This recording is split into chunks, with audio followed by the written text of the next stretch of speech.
All right, I think we got this show on the road here. Let's see.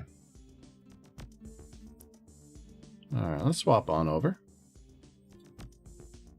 Wait, that does not look right. What's going on here?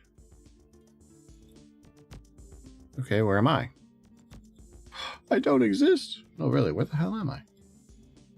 Hi. Hey! I forgot to hit the button. I'm an idiot. I am an idiot. All right. I think we're okay. Yeah, you take a break for a day or two and everything just goes to hell. All right. Hello everybody. All right, enough of that. Welcome to the stream. As always, I am Stream Crush, and yeah, I was gonna stream yesterday, and I had way too much crap to do, and it ended up not happening. So I do apologize for that, but I am here today. Today we are going to be playing Five Nights at Freddy's Security Breach. My stream won't be super long today either. Like I said, this is why my schedule's kind of wonky, but yeah, we got a bunch of stuff to talk about, and then of course, you know, we'll get into the game too. May not get too far into the game, but this is the game we're gonna be playing for a while. So, or however long it lasts. I really don't know how long this game is.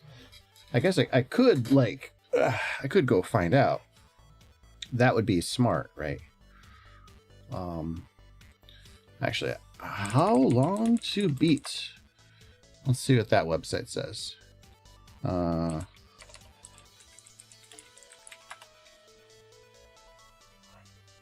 About 10 hours. 17 if you do like the extra content. And then Ruin is about 4 hours, about 5 hours if you do the extra content. If you're at Super Duper Completionist, it is 24.5 hours for the main game, 6.5 hours for the extra bullshit. And I guess Fury's Rage, which I think is a game in Five Nights Security Breach, is 26 minutes. So really, it's not like super good. Ooh.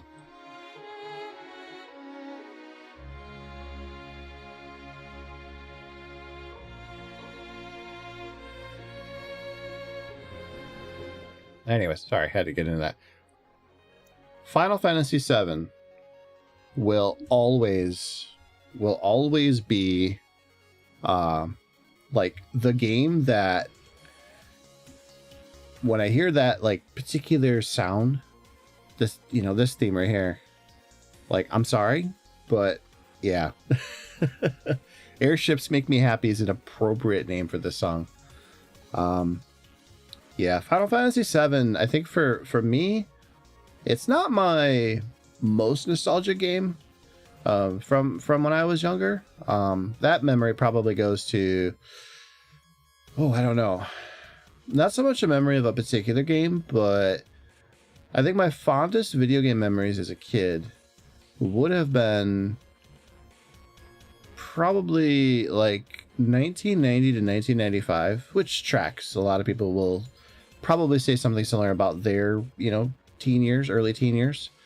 But for me, like the Super Nintendo, like the 16-bit era, there was just something magical about it. It's something that I feel like it kind of bled into, you know, the 32-bit years. But it started to fall apart, and it definitely fell apart around the time that the PS2 was coming out. You know, Sega was leaving the market, Microsoft was entering it, but it was just fractured really bad by that point. But for me, the 16-bit era, that wonder of like an excitement of all the new things that were happening, and then constantly going, things couldn't get any better than they are now. How much better could they possibly get? And every year, it was just something newer and cooler and better.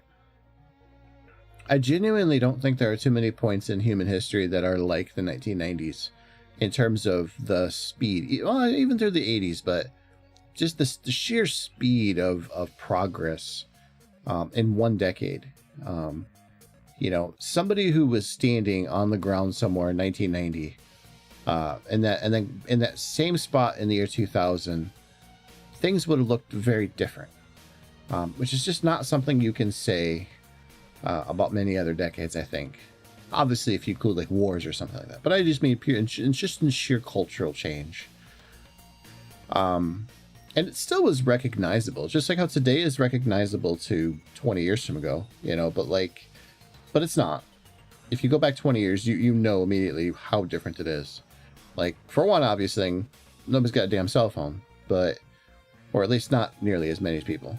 But yeah, I mean, like, for me, it was the 16-bit years. The 16-bit years, because like Genesis versus Nintendo, the marketing, you know, my friends and I, all the school ground, like, which was better, which was worse. But for me, it was the games. Like, I adored so many of the 16-bit titles, even like the TurboGrafx Box Adventure. I loved it.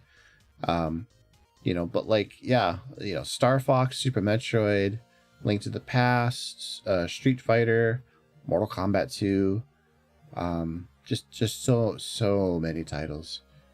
It's out of all of the gaming generations, I feel like the 16-bit generation is the one that I find myself going back to the most. Mostly just because it's a very refined version of the 8-bit era, and there's some great stuff from the 8-bit era. But it's a very refined version of that, and there's, you know, still some like, what were they thinking type of moments, but it's just a lot better overall. And then like with the jump to 32-bit, there's a lot of great 32-bit games, but a lot of them are in that era also of like, what were they thinking when it came to like controls and stuff. Obviously the answer is nobody knew what the fuck was going on, but you know, I digress. But yeah, and I love the 32-bit era too, but I didn't get to explore it the way that like, so that's the funny thing about how like we've kind of gone back and looked at these older generations of consoles.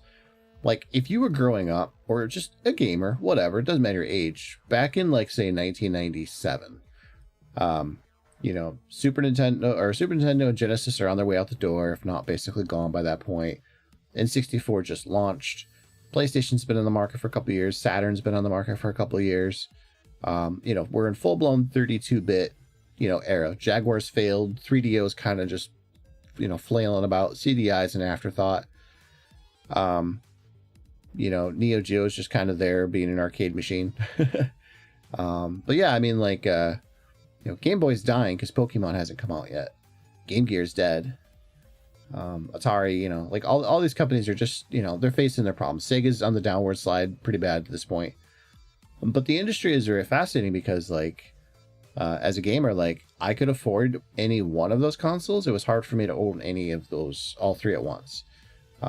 You know, at one point, I think I did own them, and just because I traded around and I worked summer jobs and stuff, but like, Saturn was pretty pricey. It was also hard to find it in stores. You know, PlayStation was awesome, but, you know, I'm going to be honest, like, very few games initially captured me on the PlayStation. I want to say my first big game for the PlayStation wasn't Final Fantasy VII, it was actually Resident Evil. Resident Evil was my first true, like, holy shit, this is next gen type of feeling, for like the PlayStation.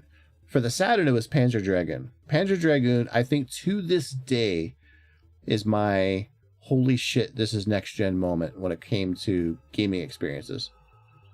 Like, obviously the Mario 64 moment, but I experienced the Panzer Dragoon moment before I experienced the Mario 64 moment. When I saw Mario 64, my thought wasn't, you know, holy shit, this is like next gen. My thought was, holy shit, this is the future of gaming. And I don't think I'm wrong on that. I think that Mario 64 has like the gaming philosophies of like, here's how you do 3D and a non-racing, you know, like those, you know, non-fighting game, all those arcade 3D games. They didn't do what Mario 64 did. So Mario 64 was literally like the game that was like, hey, this is going to be the game design that's going to determine how 3D goes for the next whatevers, right? And even today, every 3D platformer is basically based off of Mario 64. Maybe not in like terms of level design and stuff, but how they all play. They are all Mario 64s. And Zelda, Ocarina of Time, built on Mario 64's foundations. And it's arguable, and I would say this is pretty realistic to think that Ocarina of Time's behind the back third person perspective action adventure type of stuff is a big reason why that is kind of what games play like now. You know, most action games now, if they're not first person shooters, they are third person over the shoulder experiences, kind of like basically they're Gears of War. But Gears of War, the cover system was the big thing in that, not the over the shoulder experience. That was Zelda. And it wasn't like other 3D games weren't doing these kinds of things this time, but Zelda is where people looked at this and went, yeah, this is where the future is. And Sega just had nothing to rival that, really. And I love Sega, I really do. But yeah, Sega had a great like ability to put its foot in its mouth. Dark Nova, how's it going, man? Welcome to the channel. Just talking nostalgia for a sec before we kind of move on to other things. So, you know, but yeah, but you know, like the problem is like, you know, most people didn't own most of those consoles at the time. So like, you know, the N64, and you know, I owned one, but then I sold it to get a PlayStation, and then I got a PlayStation, but then I didn't really want that anymore, so I sold to get a Saturn. You know, so I've tried them all, but like I never really was able to go back and like I couldn't afford all the libraries. Now I can, especially thanks to the power of emulation. I just download a game and try it out. But like back then, that just wasn't a thing. So, you know, like I feel like the 16-bit era was just more cohesive. You kind of, you know, didn't have the vastness of the libraries that you weren't able to experience. Like a big chunk of the Saturn library was from Japanese games, you know, which a lot of them brought over, translated all by fans. But like back then, that wasn't a thing. So. Yeah, and then the generation after that, I mean, as much as I love the Dreamcast and the GameCube and all that, it was PlayStation 2.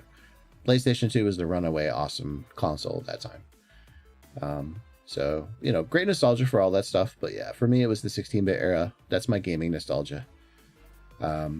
It's the Super Nintendo and Genesis are the two consoles that I just, if you put me on an island and said, pick two consoles, Genesis and Super Nintendo. And for any other reason, just because I feel like they're great comfort food. Like if I wanted more complex, longer games, probably the PlayStation, or PlayStation 2. Probably PlayStation 2, actually. I feel like the PlayStation 2 library has just been like unrivaled. Did you see Cloudflare is silently taking down emulation sites hosting game ROMs? I'm not shocked anymore at that shit. I'm really not. So it feels like corporations are just taking more and more like notice of the fact that like these smaller sites that are trying to you know, basically just fight the power.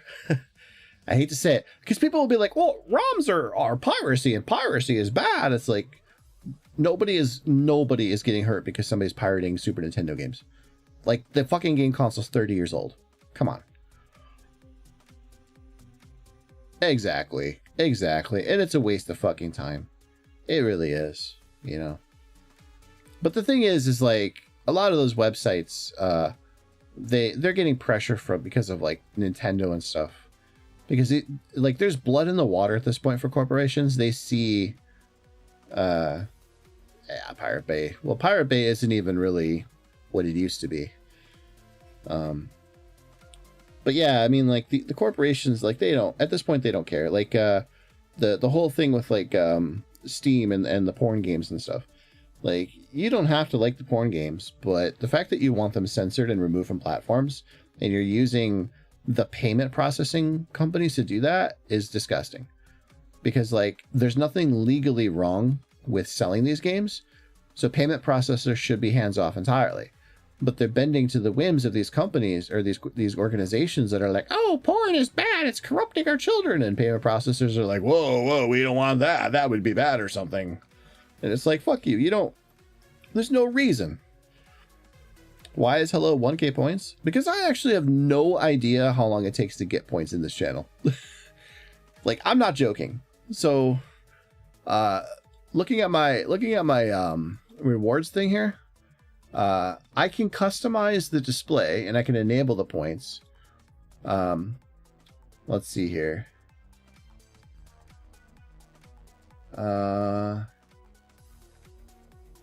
Yeah, I can manage the costs, roughly 200 points per hour. You know what? I could probably lower that.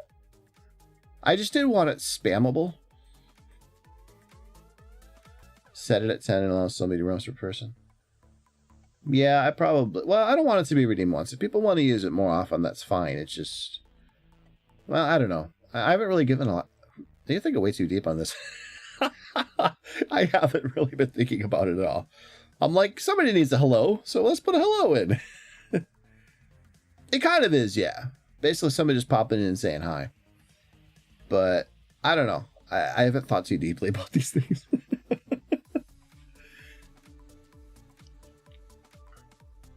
$200 per hour, though. That makes me think about, like, how much these things cost and how much I want to make certain rewards. Because I want to make them more affordable, but I don't want to be 7 key points. So what I should probably do is just half the cost of everything then. That probably is a smart thing to do. I'll have to look, because I have them all set up in a streamer bot. I'll have to look at that later and see how I can do that.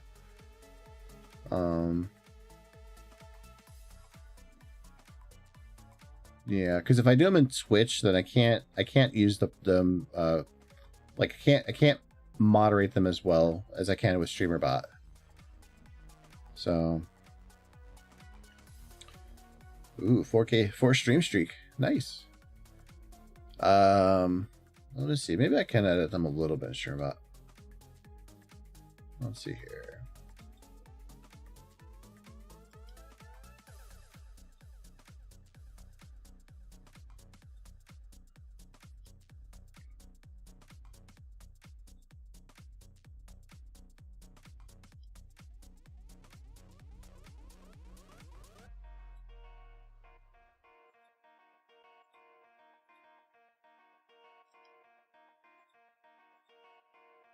I don't want to create a reward. No, that's not what I want to do.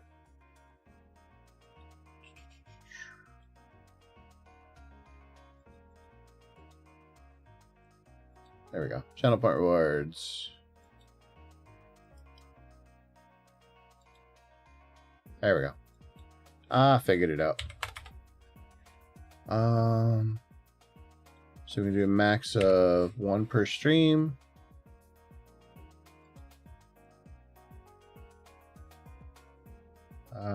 Actually, here, well, no, not that one. We'll do max of 1 per user per stream. Okay.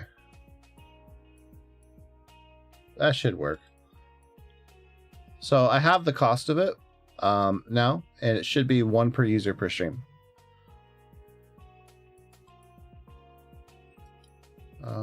Let's see here. And then we will hello there. We'll half the cost on these. And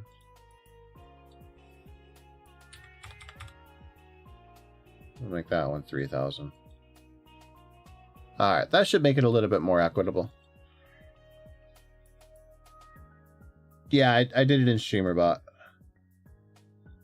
So it's that way you can do, like, it's just more manageable than trying to do it through Twitch. So let's see here. Hello there. I didn't hear none. Did you hear anything? I just redeemed that.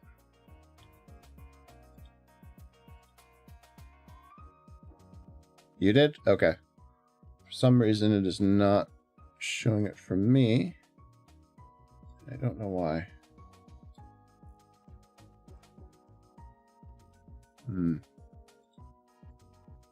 There, let me do a test. Hello there. Oh, I know why. Hello there. There we go. Yep. All right. I had my thing muted. That's what it was. All right. So we got that figured out.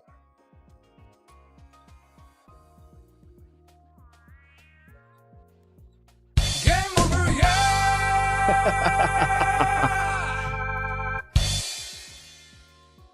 Best part about being your own broadcaster is you get to spam your channel points as much as you want. Yeah. Oh, not that one.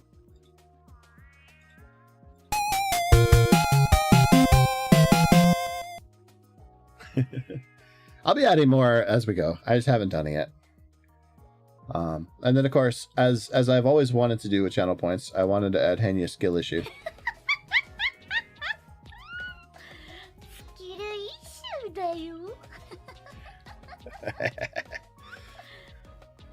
Oh man. Anyway. So let's see. So there was the Acclaim like direct, I guess you'd call it. Where was it here? I know I just saw it. Tangia, Streamlabs, Blurp, and How to Fix. They are, but okay, so Twitch's whole thing with this is kind of weird. So I don't have affiliate yet. I'm close to the criteria. I am currently so my thing that I need to get affiliate is I need a minimum of 3 average viewers on 4 different days within a 30-day period. Right now I've been averaging about every 2 out of 4 streams. So I need to get my numbers up a little bit to apply for affiliate. But I have like some affiliate type of stuff already, and I can't use any of those. I can't use Tangia, Stream Alerts, or anything like that because they have bit redemption. And apparently, like at the level I'm at, I can't use bit redemption for third-party apps because I don't get, like, I would get money from that, and Twitch doesn't want that. So Twitch makes it impossible for me to add that stuff. Like it's there, but it can't be used because I have to like connect to it and all that. So it doesn't work for me. So I have no access to any like TTS stuff. So no Brian reading off stream messages, which is kind of frustrating. So I just have to grind a bit more and you know, build my audience and stuff like that. But it is on the table. I promise. Because I looked into it and it's not hard to do. It's just, you know, yeah, to get those apps going, it just, I have to have access to that kind of stuff through Twitch, and Twitch is stopping me from doing that because I'm not an affiliate. So, but slowly but surely, you know, people are showing up and the audience is happening and stuff like that. So, you know, my crappy screaming schedule is really just what's stopping me, I think, at this point. Oh, you know, whatever. We'll make it work. Oh, sorry, adjusting in my chair. I get huge when I do that.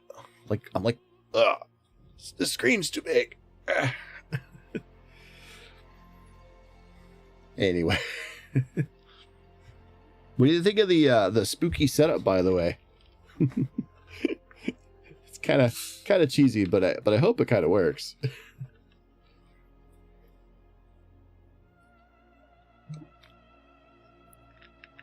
And then apparently the creepy Metro Fusion music. That's right, we're going into spooky season. For sure. It's my favorite time of the year. I love this time of the year. I love the seasons changing. I love fall. Fall is awesome. You know, Halloween. Halloween for me is like a month's long event. Like I'm not 30 days of Halloween, 13 days out, none of that crap. I'm Halloween all the way till the end of the year. Christmas and Halloween. You know, Halloween and Christmas. I'm the Nightmare Before Christmas person. Is it a Halloween? Is it a Christmas? It's both. What's with this opera?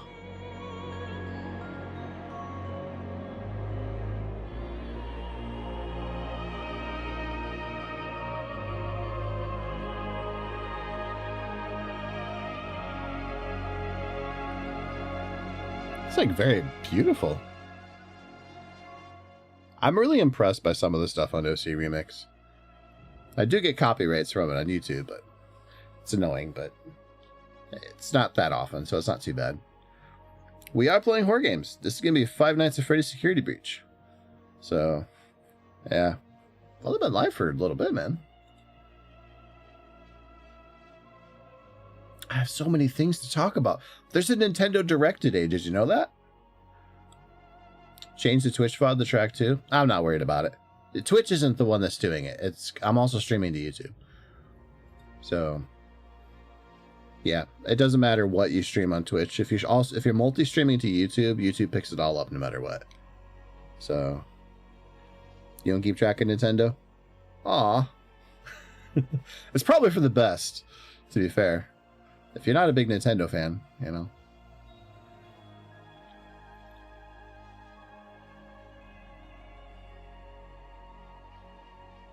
Video game IP lawyer says Nintendo's latest patents on Pokemon mechanics should not have happened. Yeah, I don't know why they were granted this patent. Like, it should be taken from them. So, Nintendo received a patent for summoning and battling characters. I just don't have money, so I try not to make myself feel like shit when it comes to new Nintendo consoles. Fair. I feel like that with consoles in general right now. Like, who the fuck is going to the store and spending $750 for a PlayStation Pro? You know, or $600 for an Xbox Series X? Like, I don't know about you, but I ain't that rich. The only reason I even own any of that stuff, like, I don't own an Xbox, because I have a 360 and I have an OG Xbox. That's it. And I haven't really bothered after that, because I have a PC, so why do I care? But, like, who the fuck is spending, like, $500 for a PlayStation at this point? Like, I'm sorry, but kids? No way. There's no way. Kids aren't affording any of that. Like, there's no kids right now, unless their parents are doing pretty well. There's no kids out there affording a Switch 2. Come on. Like, who's your market for this stuff?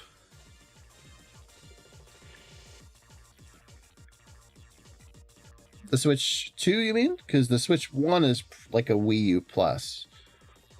The Switch 2 is like a PS4 Pro. Well, kind of a PS4 Pro Plus, I would say. Yeah, it's a massive step forward.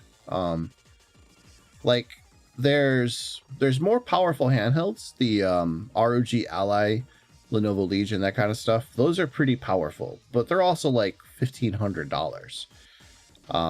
The Steam Deck is pretty powerful, but it's an older generation AMD chip, so it's missing a lot of the newer stuff for games, which is why a lot of newer games have troubles running on the Steam Deck. That said, a Steam Deck is still a very awesome option if you want to like have handheld PC gaming. But the Switch 2 is like, it's that perfect ground, you know, like for the tech that's packed into the Switch 2, it's very state of the art. It's kind of wild that it's in that little ass tablet. Like, that we could do that at all now is just crazy. You know, it's like Resident Evil 4 Remake running on an iPhone. Like, that just, that blows my mind. Like, when I see that, I don't even know what to think. It's just too crazy to think. Like, to me, like, you know, because I was talking about the 16-bit games earlier, like, to me, the idea that you could have something shrunken down that much is crazy, because, like, I came from the era where, like, the dedicated handheld consoles couldn't hold a candle to, like, any of the home consoles.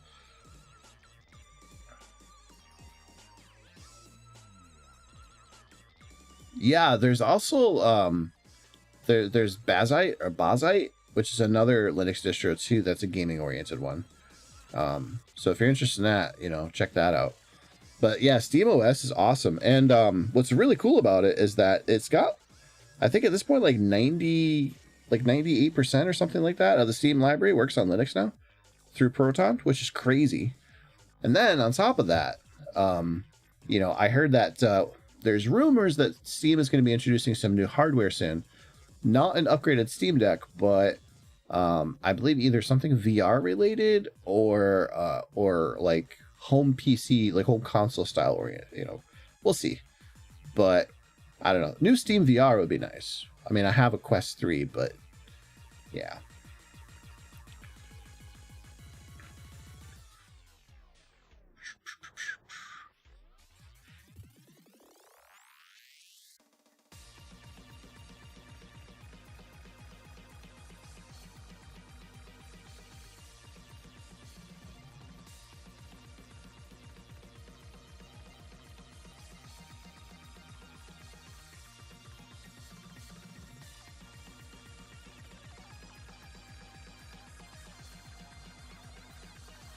What are these mods?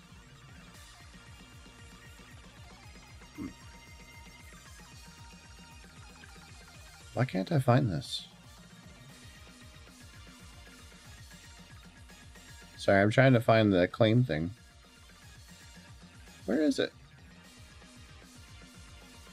Claim? A claim? So I have to, like, look it up. Acclaim Showcase.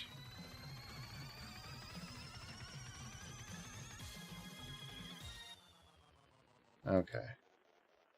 I don't really want to watch the entire showcase. So let's see here. Grid beat.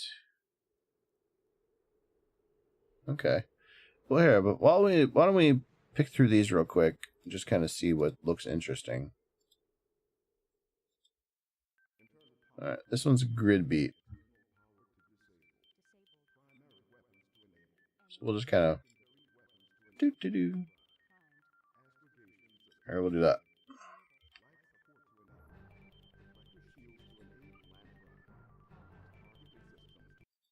All right, so Rhythm Field Dungeon Cybercrawler.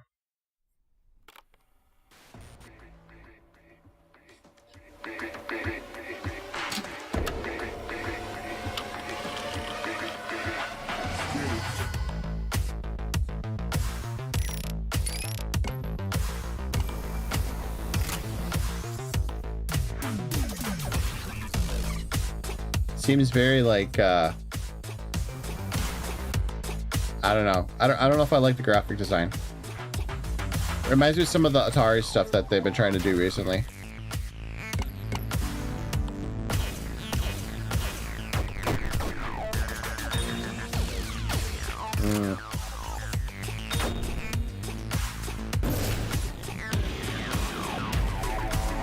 Well, that's kind of cool.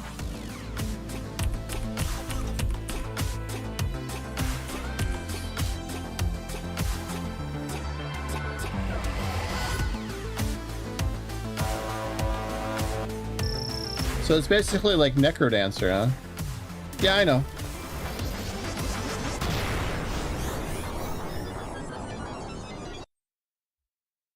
I don't really feel like changing it to just chatting. Basketball classics. Also, there's like 3 people streaming, you know, or 3 people watching the category, so I don't really feel like I'm causing too many issues here.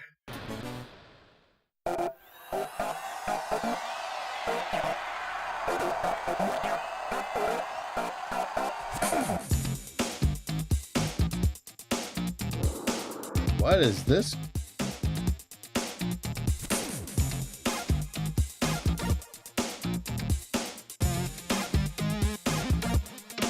Weird.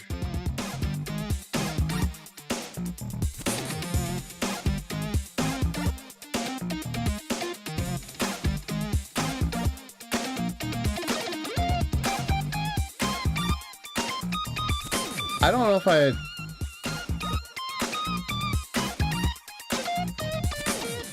Huh. Oh my god, Meg.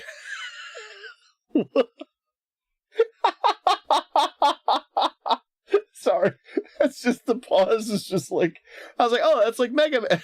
And then this dude's head appeared and I was just I don't know why that's funny to me.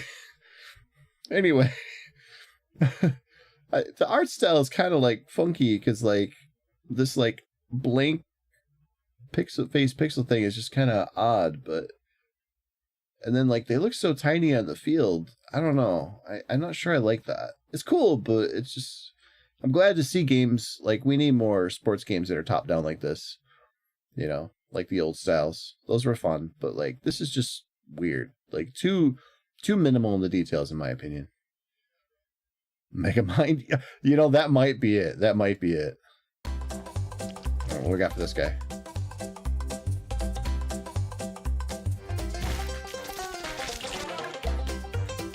Survive the apocalypse by eating candy. Oh, so it's like a Vampire Survivors game.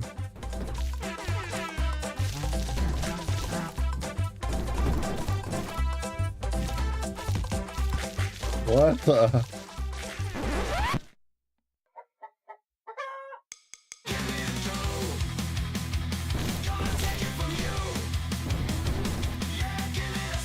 Yeah! This looks really, really stupidly fun. How was the 90s? It was alright. It had its own share of problems too. Although I don't think that people were trying to turn the country into a Nazi wasteland, but you know, I mean, they were trying. Just not as successful as they were nowadays. Pixel washer?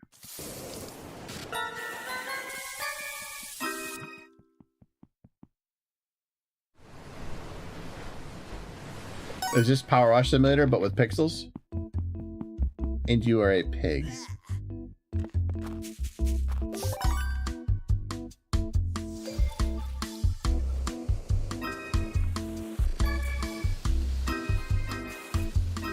Oh my god.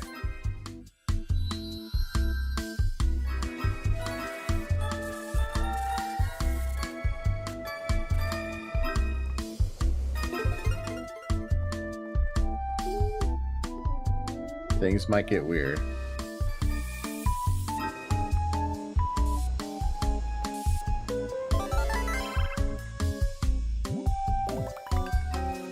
This seems very chill. The heck?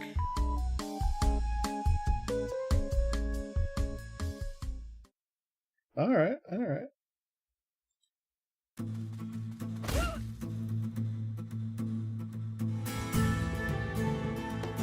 Enter a world on the brink of oblivion. She got like that fighting game stance. And them Chun-Li hips. It's a cool art style though.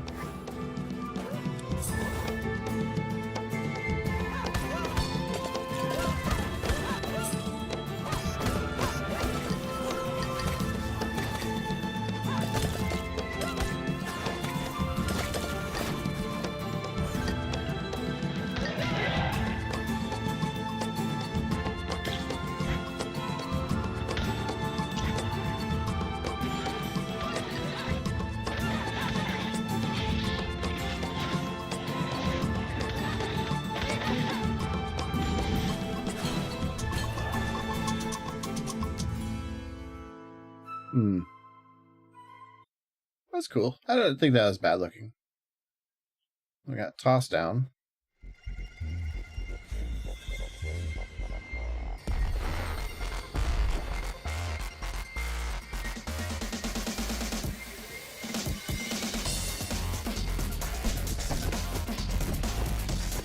This one looks really...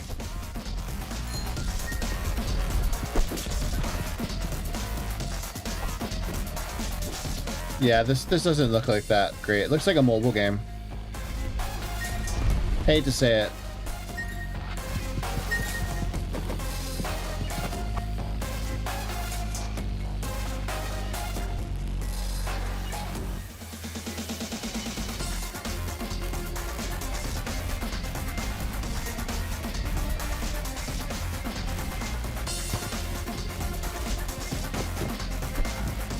Yeah, next. Oh, it just doesn't look that great. What's this one?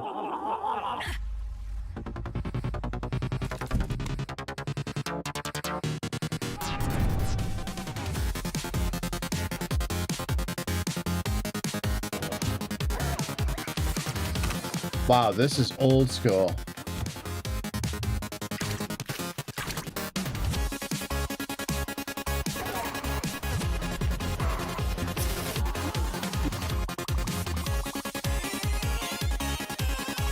Surprised you have like an old PC game or something.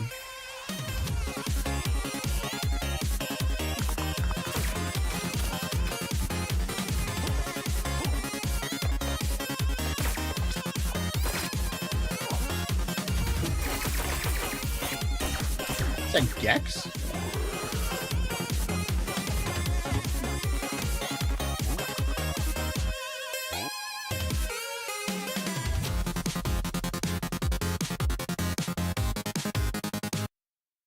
those are okay.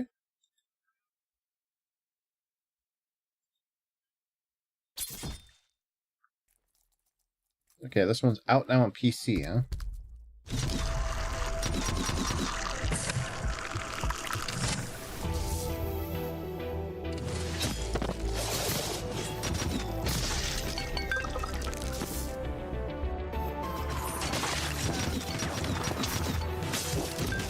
That's kind of cool looking, actually.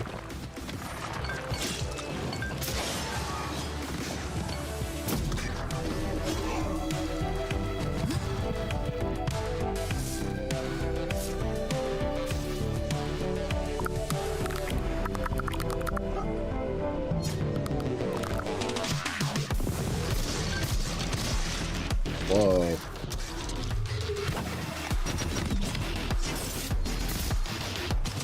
Kind of has a bit of that like Katana Zero or Messenger look to it. Maybe a little bit of Dead Cells. Oh, that's cool looking.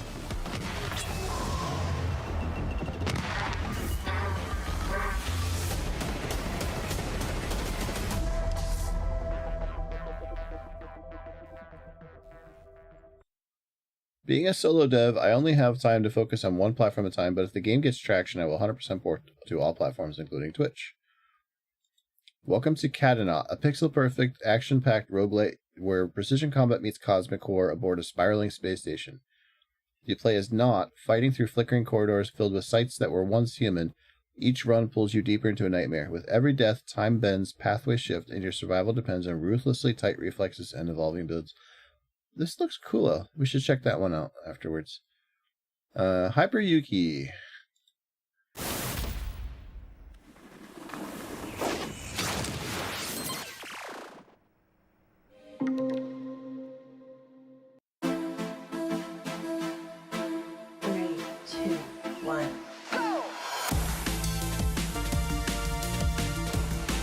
Yo.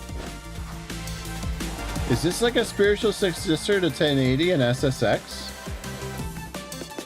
We haven't had a good snowboard game like this in forever.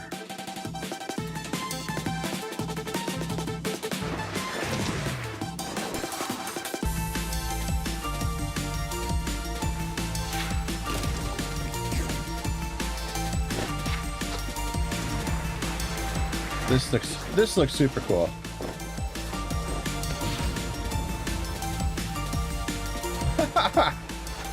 Yeah. Everybody remember SSX Tricky?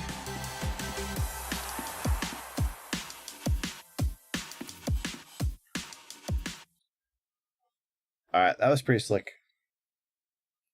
I wouldn't say Acclaim came back more mediocre than ever.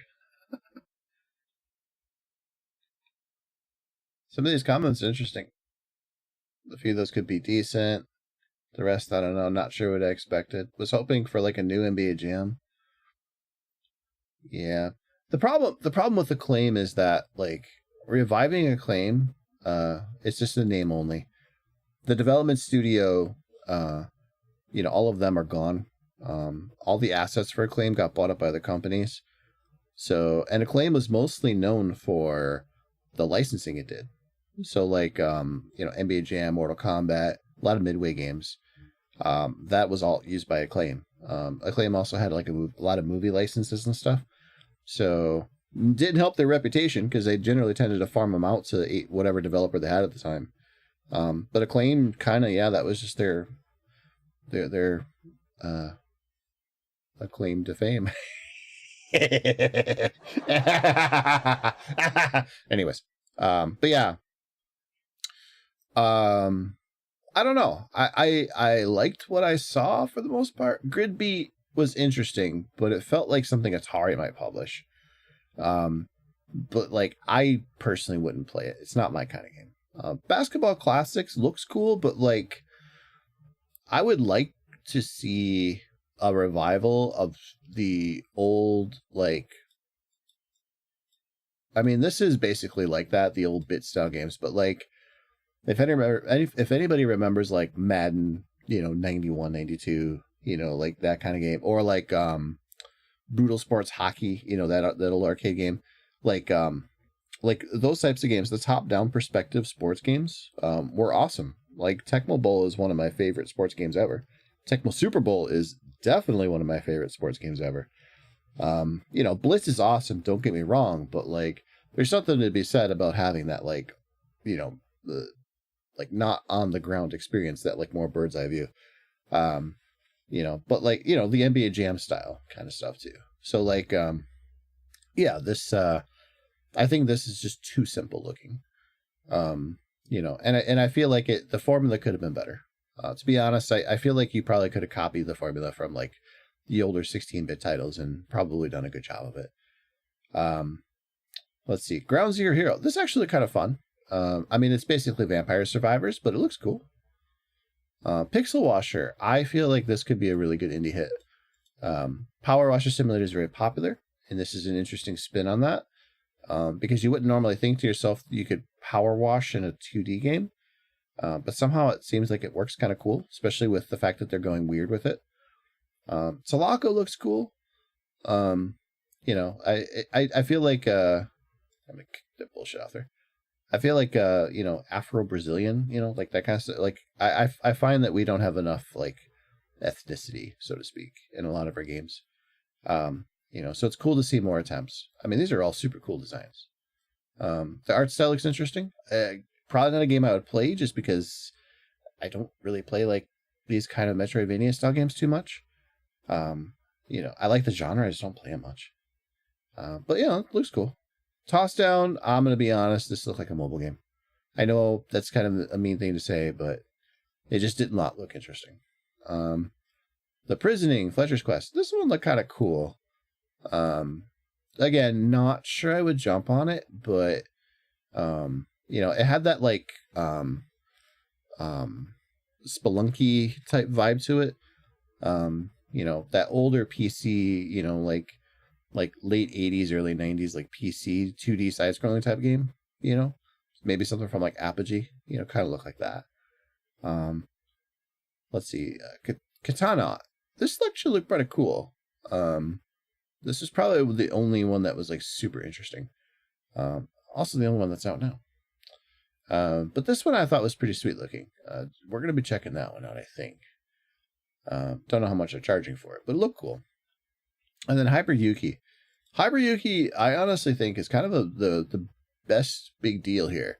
There has not been much in the terms of like everybody loved the Wave Race, Jet Moto, SSX and, Tricky, 1080, Snowboard Kids. Like there was just a lot of like outdoor sportsy type games, with like the PS1, the PS2, that just aren't really a thing anymore. Here, let's put some music on. And like, yeah, now like this could be that, right? We had Bomb Rush Cyberpunk that came out a couple of years ago. People who were, desperately craving a new Jet Set Radio or Jet Set Future, they finally got their wish granted. They got something new to play.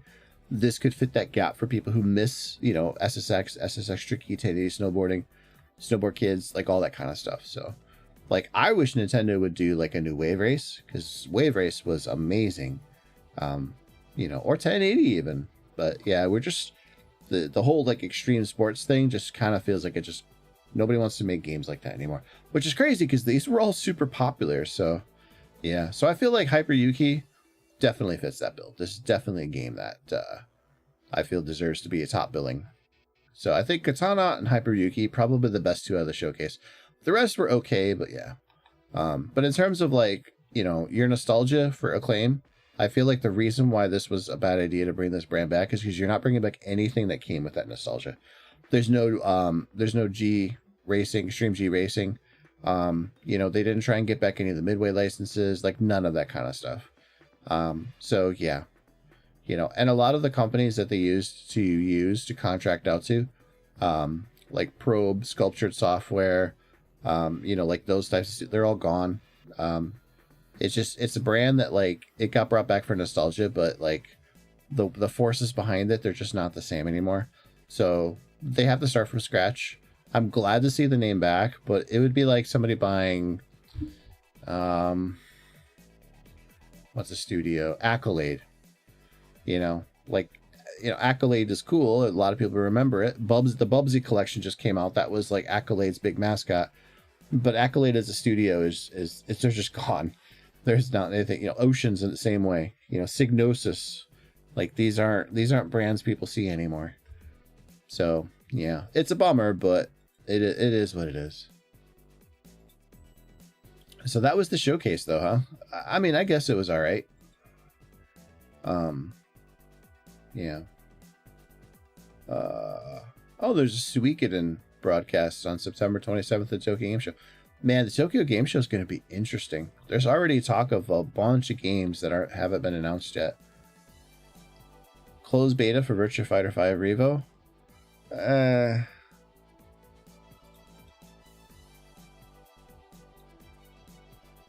This is a cross-play beta test ahead of the full release of Virtua Fighter 5 Rito. You can't stream it, so I don't care about it. I'm sure a lot of people play it, but yeah.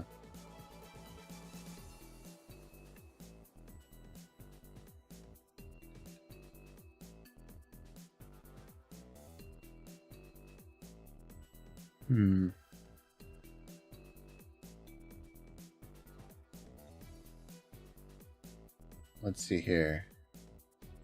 Free upgrade for Revo on Steam, 50% discount on PS5. Okay, so if you already have Revo. Interesting.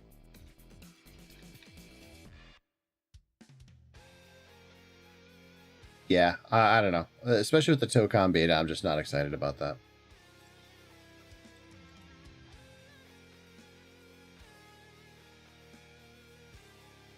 So, all right.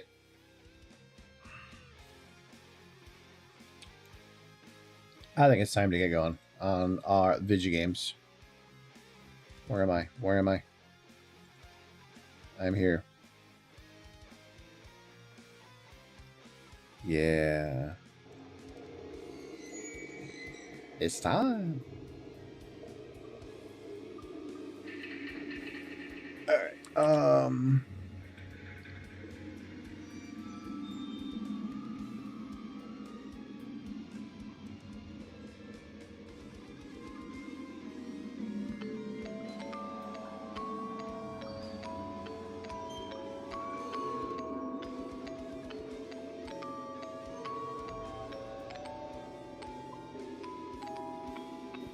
Okay. That should be good. And then we are going to swap on over.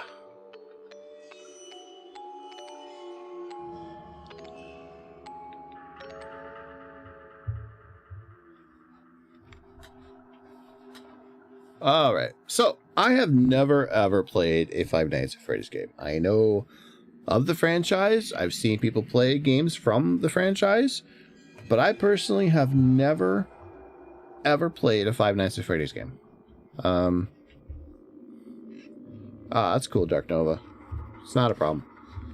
But yeah, I've never ever played a Five Nights at Freddy's game. Not even the originals, nothing. So yeah, this is going to be my first full-fledged Five Nights at Freddy's game.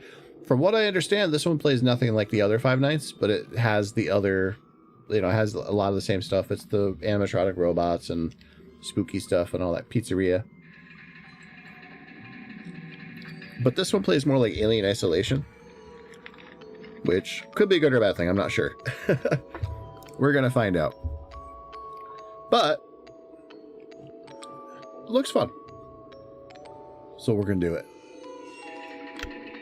We're going to do a new game because I remember installing this a long time ago because I heard that this game doesn't run as well on the PS5, but I don't know. We're gonna find out. Ladies and gentlemen, boys and girls, Fazbear Entertainment would like you to put your hands together for the one, the only Freddy Fazbear.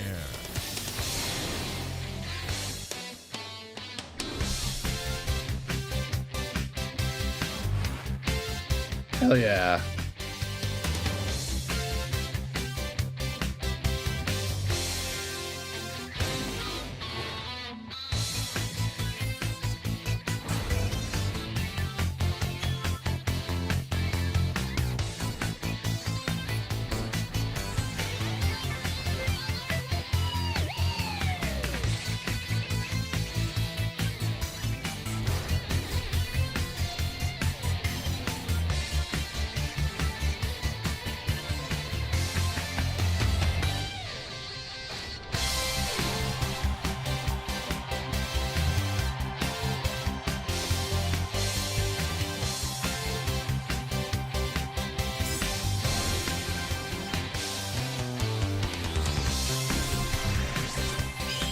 Montgomery Gator.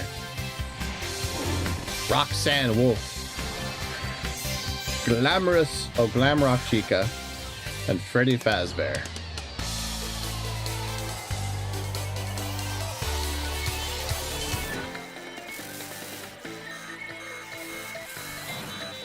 Warning, alert detected. Oh.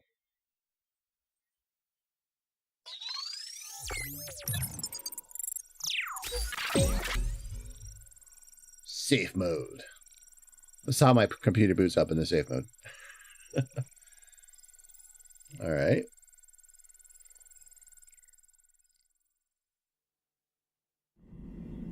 Showtime already? I am experiencing a malfunction. The recharge cycle is not complete. Shh! Will you shut up? Who said that? I did! And down here. Down where? I still do not see you. Okay, listen. You were sleeping, so I opened the stomach hatch and climbed inside. My stomach hatch? That place is reserved for oversized birthday cakes and piñatas. It is not a safe play area.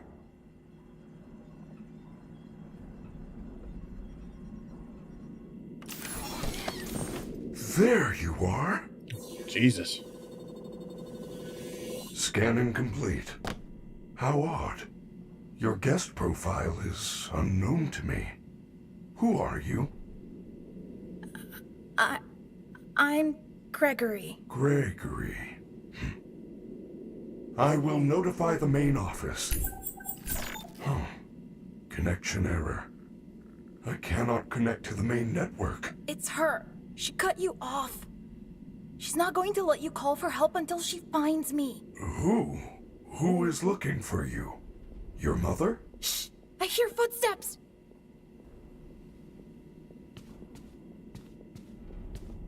That is the security guard. She can help. No, I don't trust her. Why not? I don't know who she is, but she's trying to get me. Isn't there some other way for you to communicate with me besides talking so loudly? Take this. It is a novelty Freddy Faz watch.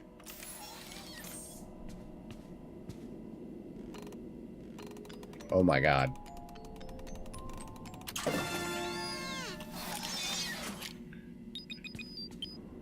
What was that? I am sending you an encoded message. Hello, Gregory. It is me, Freddy. I will escort you to the main entrance. However, I am unable to leave this room. You should have no problem. There is a button on the wall that will open the door to the back room. I will make it accessible to you now.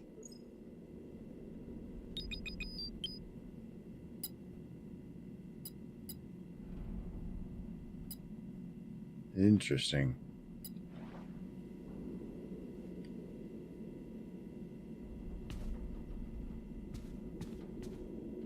All right. So this whole area, like this whole thing so far has been like themed like an 80s like rock band type thing. Some very advanced robots though, damn.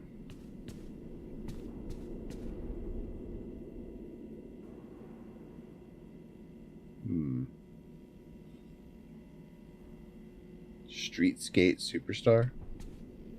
Can you play it? Nope. Alright. Well, I'm assuming that's the button.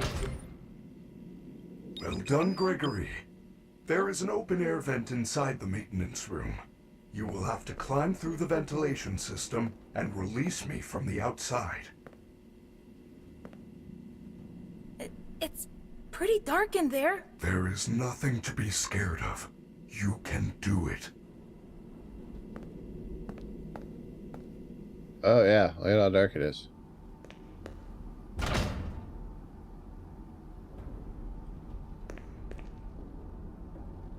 So I'm not really sure what the difference is between performance mode and visual mode. I think I want better. Oh, that was performance mode. Right? Oh, that's that's nauseating.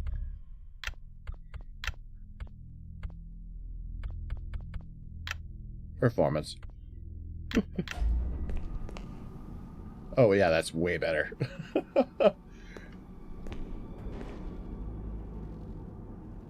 Gigabyte. Save station. Press and hold to save your progress. It takes some time, so keep an eye out.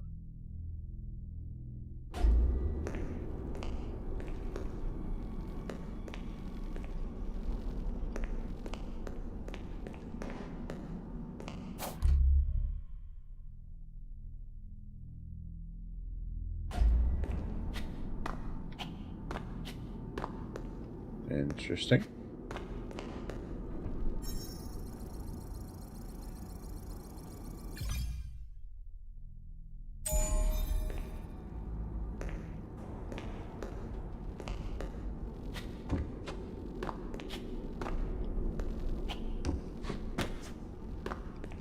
Really? Box, please.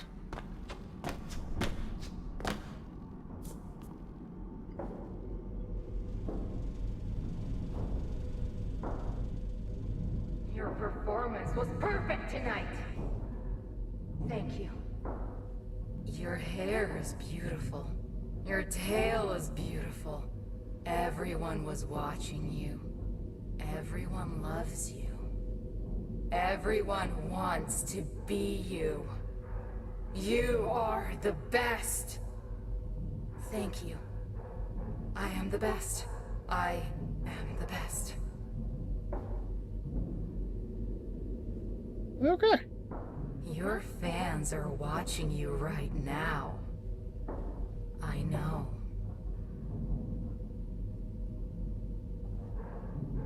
Can you say anything else? Guess not.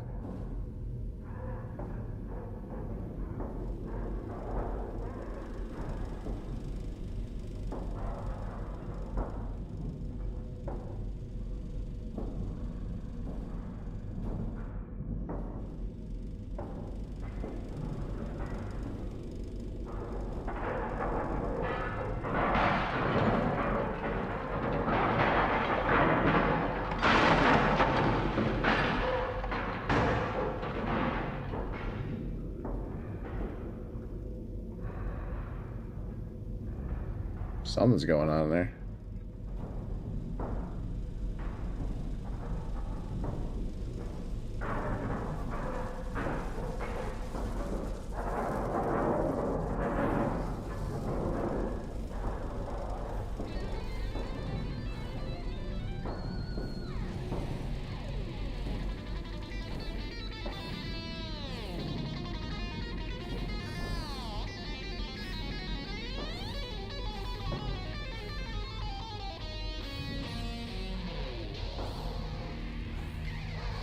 This is pretty awesome, that guitar.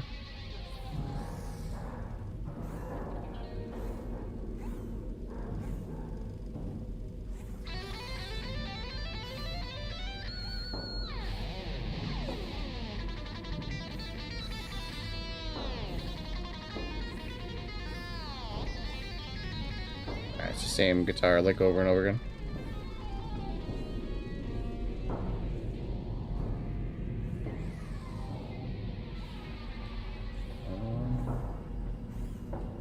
Oh, here's another shot of her.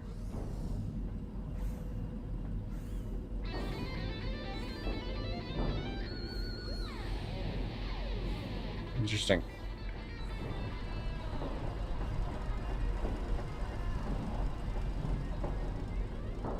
Ooh.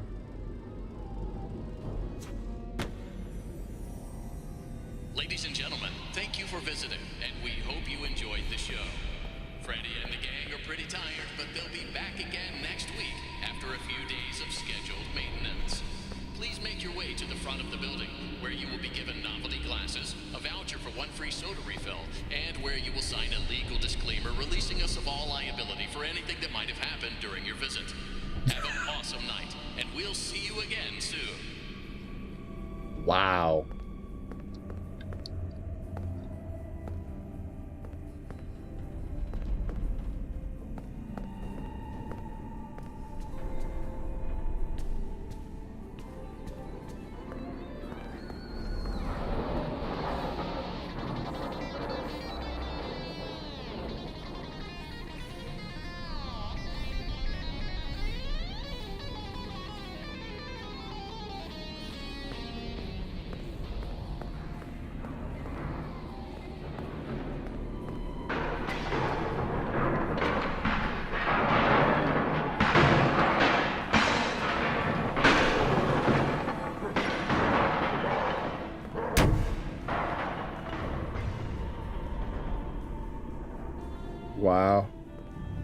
He seems a little unhappy.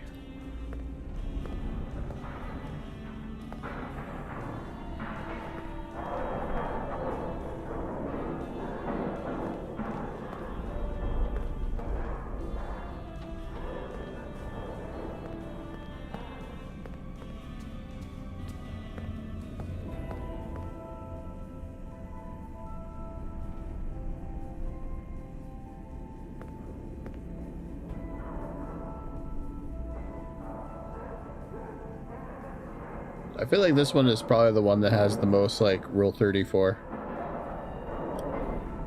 Just a hunch.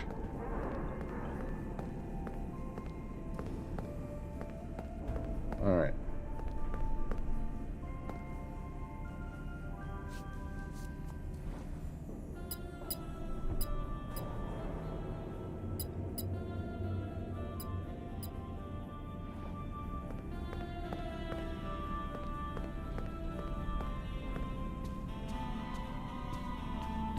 The stupid door won't open. Oh?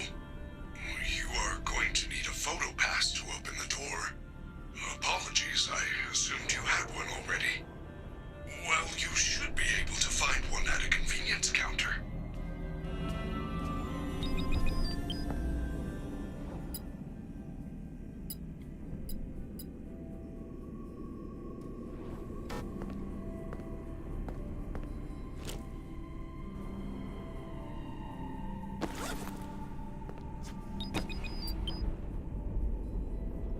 Customer complaint. We paid for the Glam Freddy Mega Deluxe Party Package, and Freddy broke down as soon as he got on stage.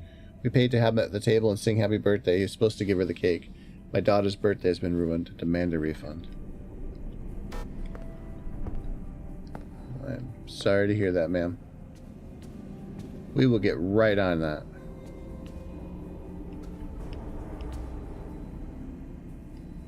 We don't know what this button does, apparently. Alright.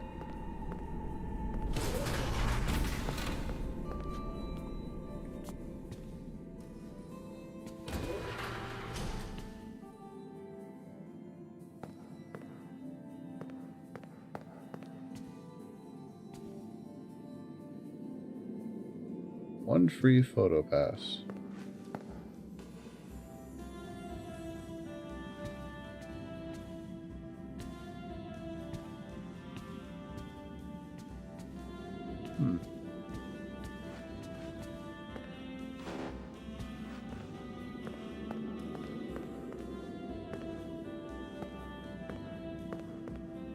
Pizza, pizza, pizza.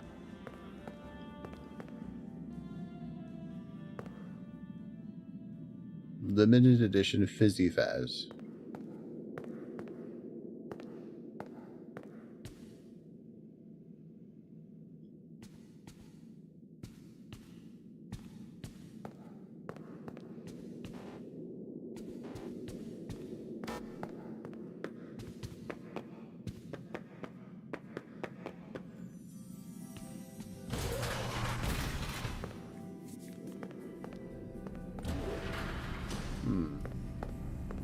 So where do I go for the pass then?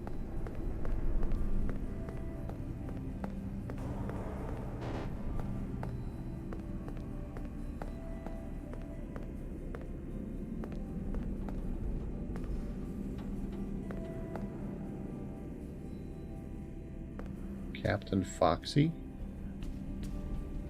He is not one of the robots that's over there.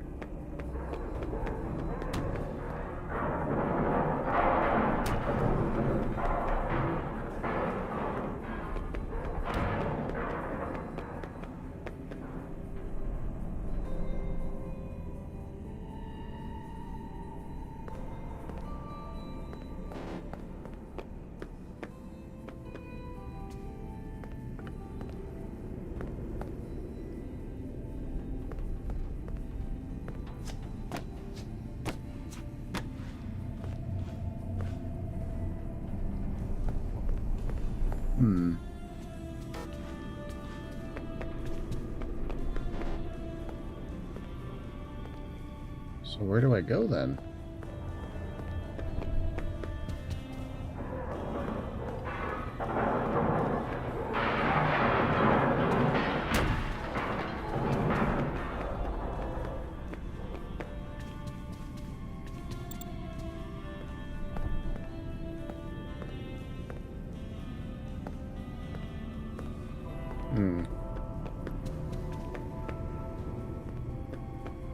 Gotta be in here, and I'm just not paying attention to what I'm doing.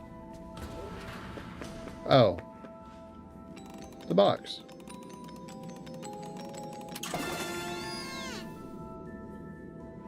Good job. Now, please come let me out.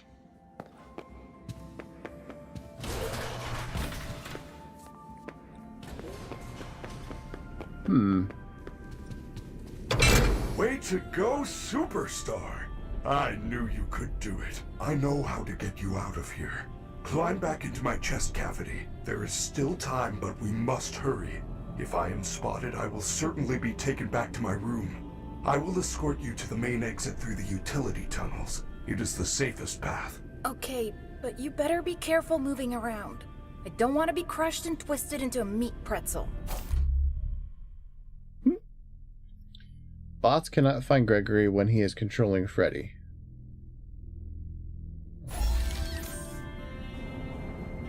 Does that look like you can fit a child?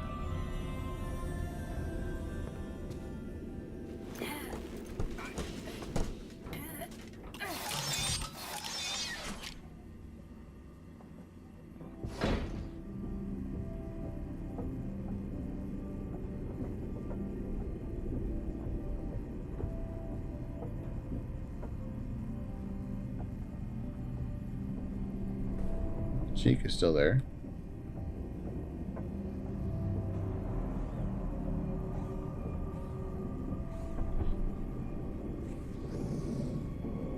Samir, does her room look worse than it did when we were here earlier?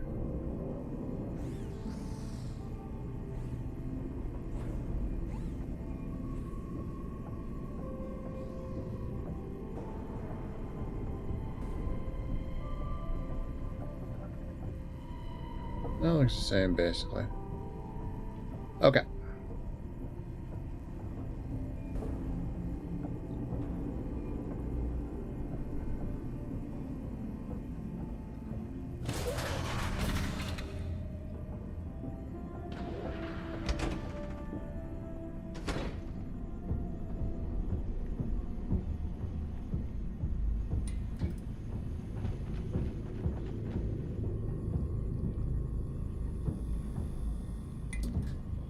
Hello, little boy. If you're down here, say something. She's down here. We have to go back. Do not worry, Gregory. Even if we are spotted, you are safe with me. She would never suspect we are traveling together. However, we should still do our best to avoid her. If I am sent back to my room, we will never get to the lobby before midnight.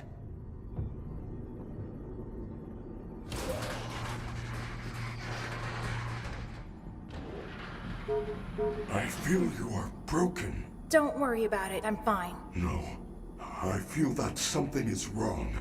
I am taking you to the first aid station. There's no time. I'm fine.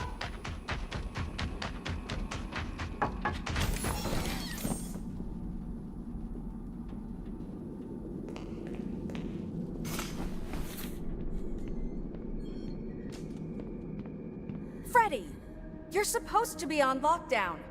Officer Vanessa, I do not know how I got here. Well, you totally blew it tonight, you know.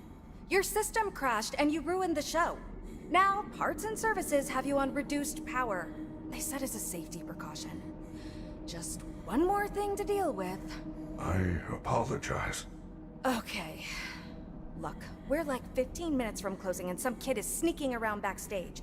If you see anything, notify me immediately. I already alerted the others. Now, go back to your room.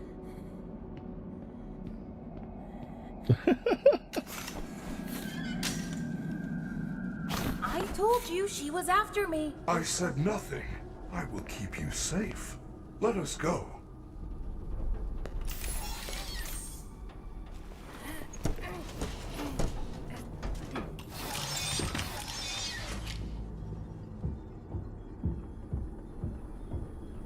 How did she... Alright, whatever. Where are we? We are now under the Pizzaplex. These utility tunnels connect all the attractions. We can go anywhere in the building? Correct. Fazerblast, Monty Golf, Roxy Raceway. They are all accessible to staff, with high enough clearance, of course. Guests are never allowed down here, but yours is a special situation.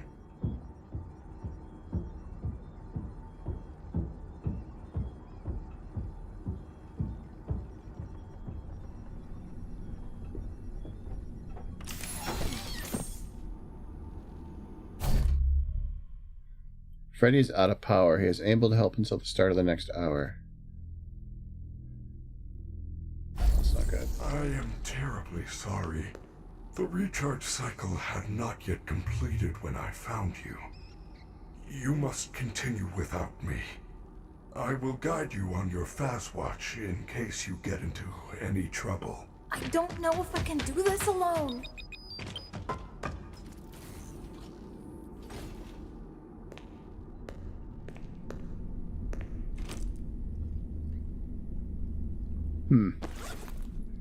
Food storage.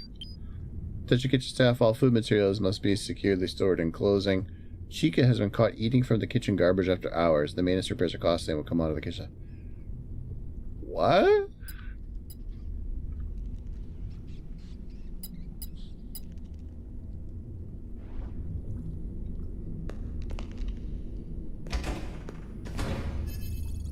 Whew.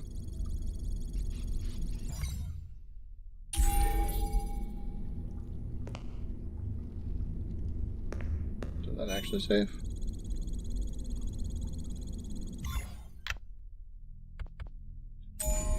Okay.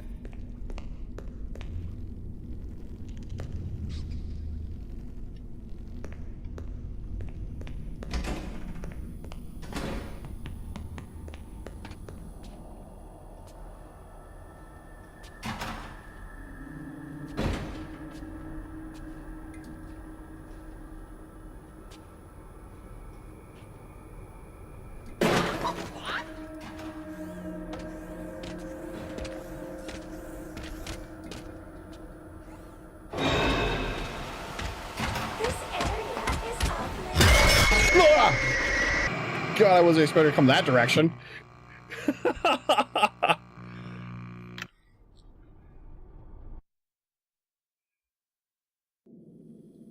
Let's try that again without the jump scare. Jesus fucking Christ.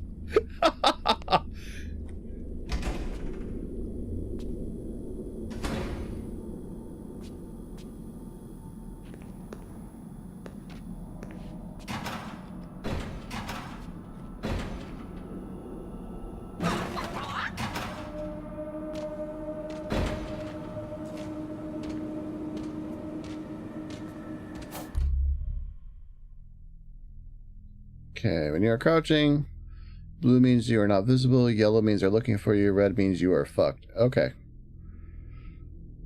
Clipped? I bet it was. I bet that was clipped. This area is off limits.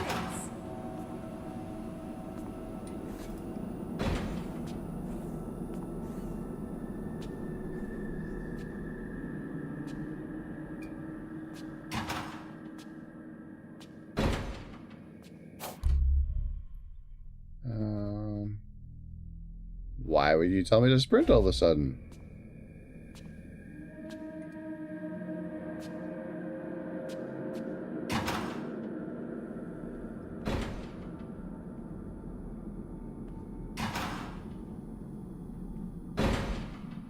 Where the fuck am I supposed to be going?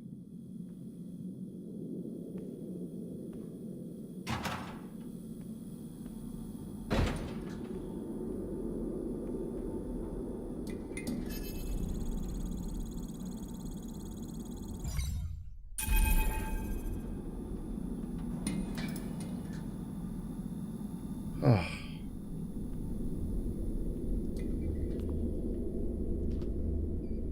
There you are! That's why.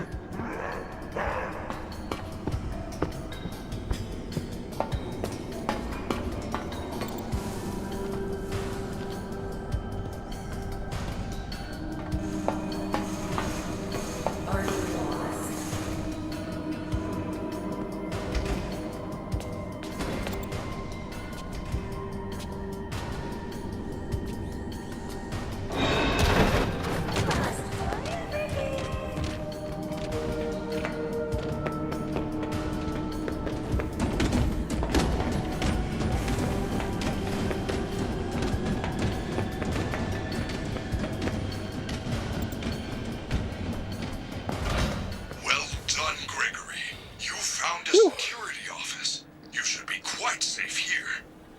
Ours were designed to keep our highly trained security staff safe in the event of an emergency. As long as the doors stay closed, which they will, as long as there is ample power. Freddy! The power's only at 15% and they're pounding on the door! How am I gonna get out of here? Do not panic. You should see an interface on the security desk. Hold on while I make it accessible to you. There. You can now activate security protocols. Your FazWatch is now connected to the security camera system. Check the map on your FazWatch. Those boxes on your mini-map are nearby security cameras. When movement is detected by the camera, That doesn't give you a fucking, like, headache. red alert icons. Switch between the cameras to find a safe path out of the office and to the main lobby.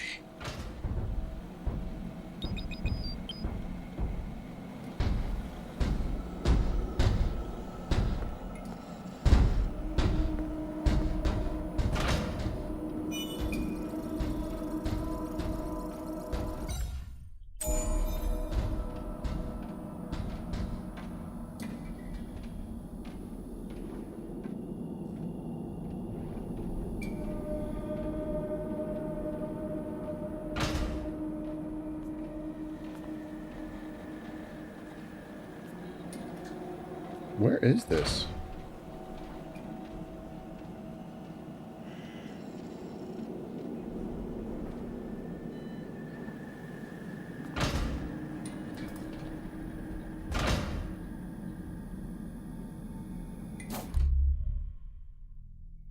Okay, press square next to a hiding spot to escape the bots. A bot that watches you hide may instantly find you, of course.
Freddy Fazbear's Mega Pizza Plex is now closed. Initiating nighttime protocols.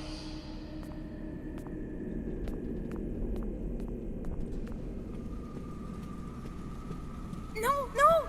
Wait, I'm still here! Now what am I supposed to do? How unfortunate, Gregory. You missed your chance. But there is still hope. You should be able to escape when the security doors reopen at 6 a.m. Until then, keep moving, and try not to draw attention to yourself. If there is another way out, I will help you find it. I promise.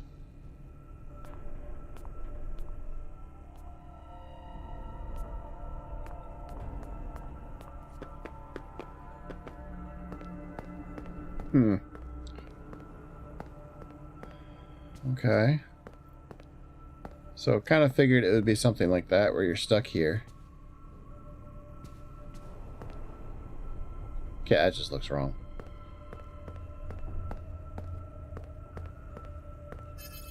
Alright, let's save.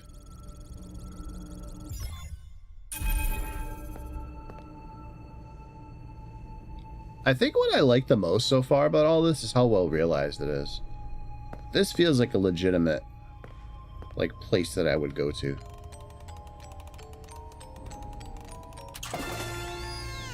Ooh, entry pass.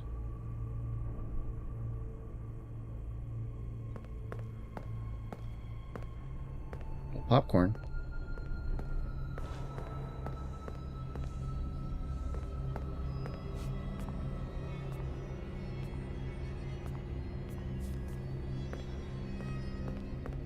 how do you...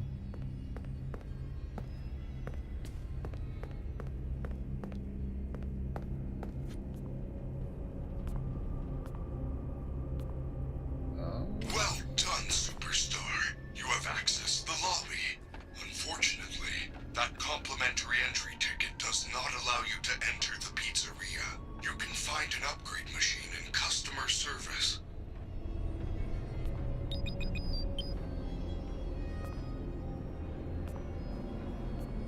Okay.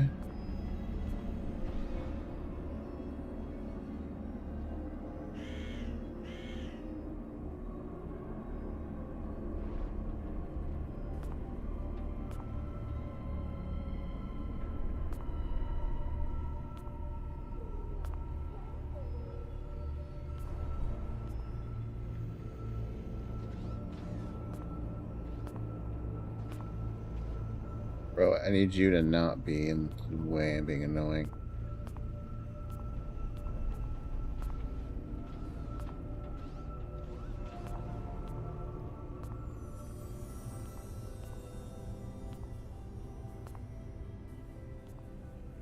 ATM?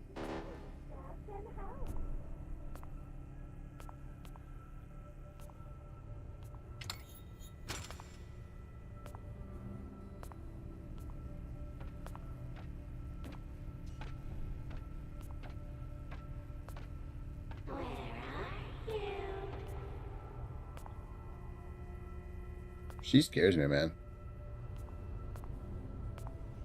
Employees only.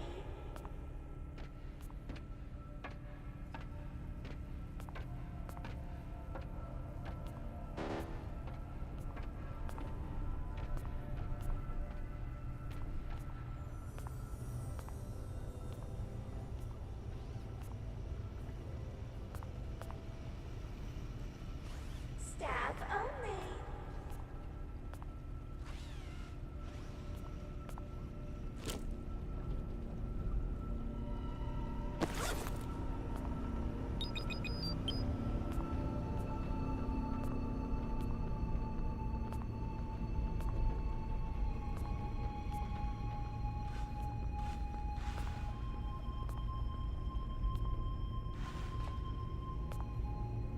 Your family is looking for you.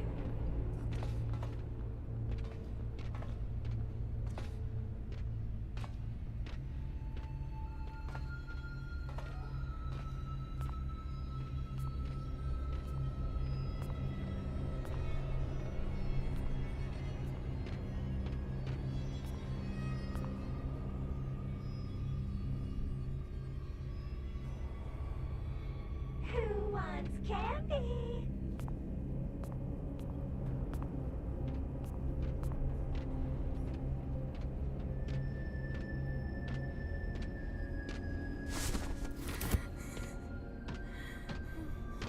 I think she's coming this way. Yep. Oh.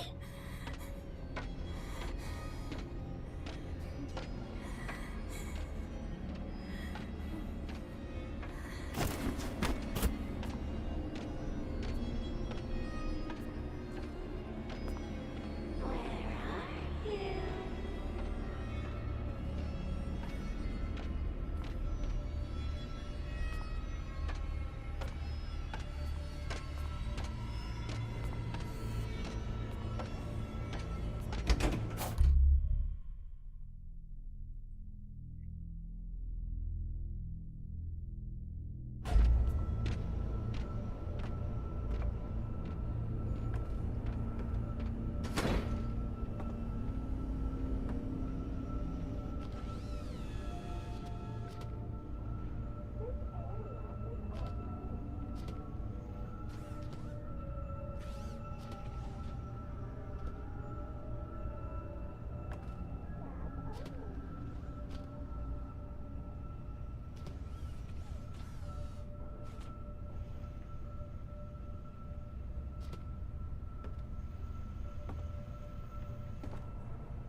My cousin worked here. He said magnets screw with the ticket machines. Just head up to FastPad.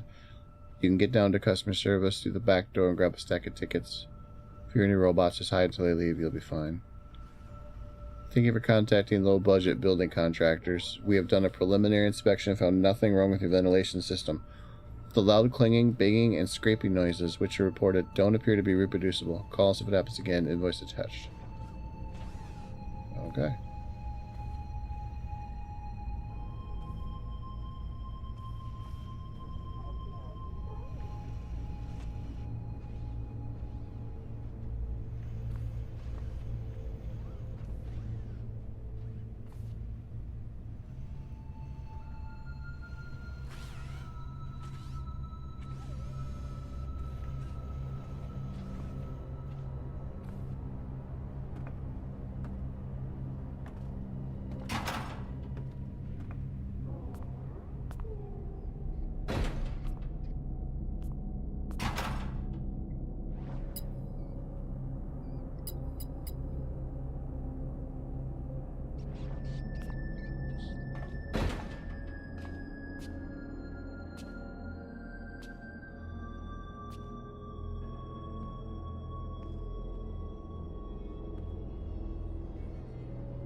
Okay.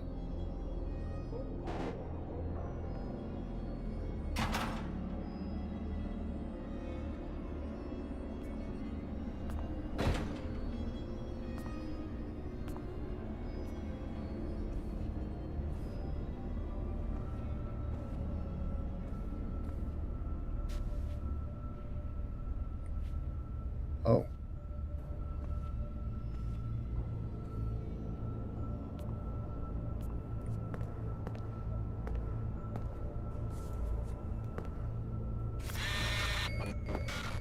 It ain't my pass! Perhaps there is a way to hack it back out. Try Glamrock Gifts. They have lots of trinkets, knickknacks, and doodads.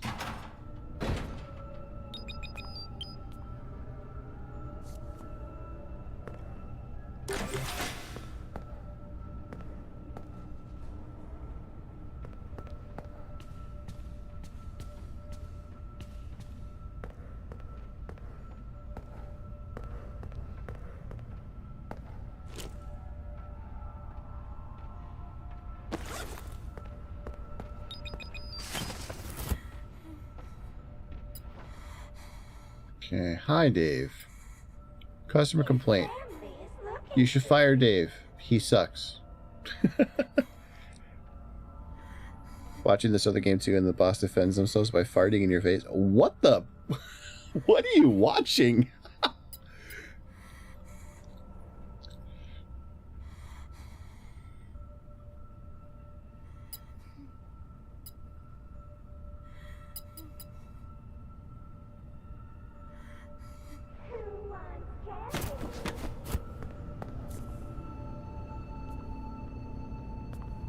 Oh, Monster Hunter Wilds?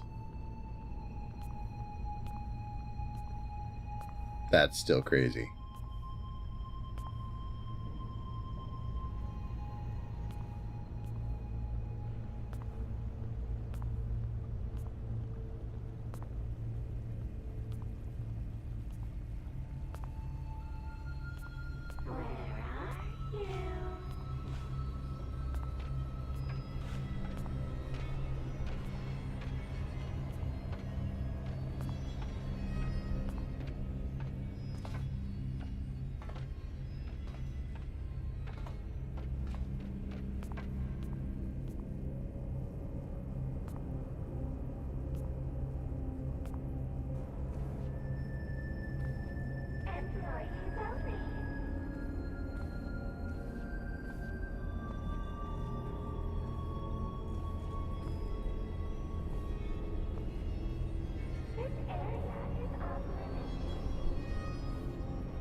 So he's pretty far over there now. Hmm.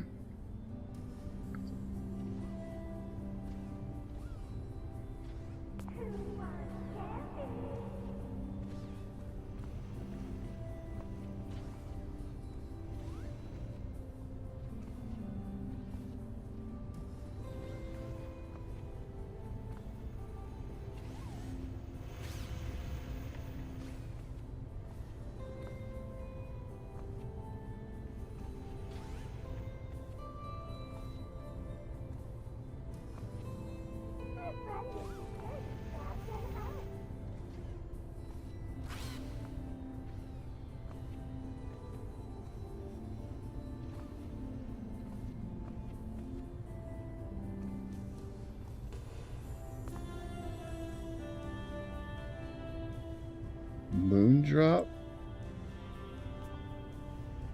Sunny drop.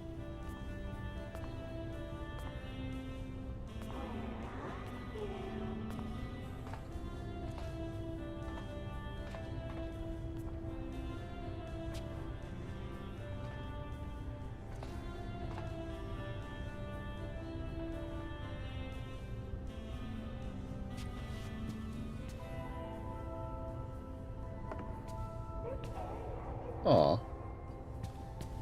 I want a plushie.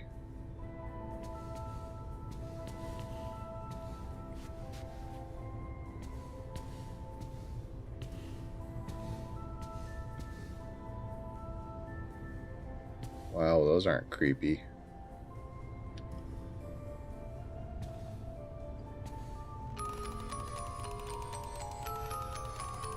Freddy, I found the free gift. It's a crappy Mr. Hippo fridge magnet? Lame. I am sorry, Gregory. I am truly sorry.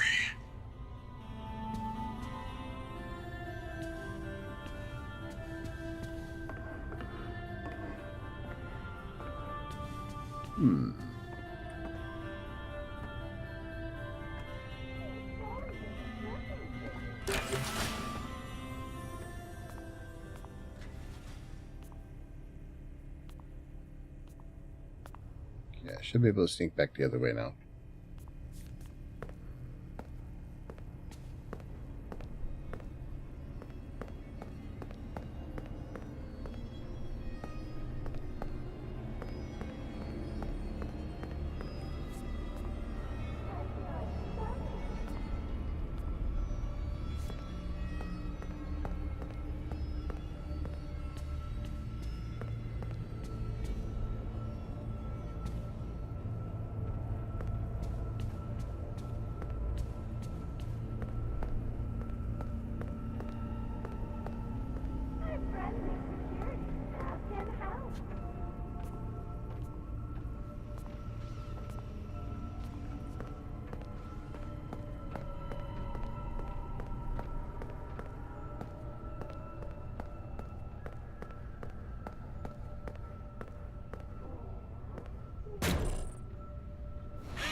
Yes!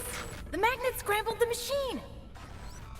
Oh man, now it's some kind of daycare pass? That is great news. I will meet you in the daycare. The entrance is on the second floor balcony.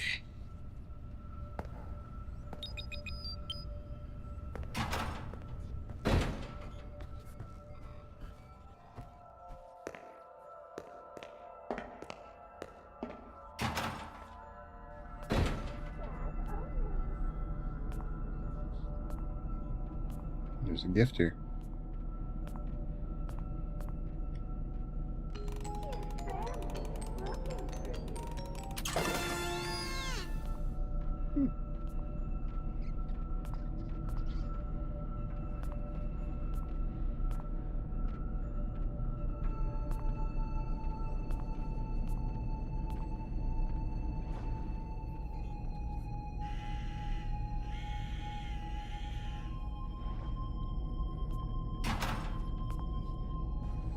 This area is off limits.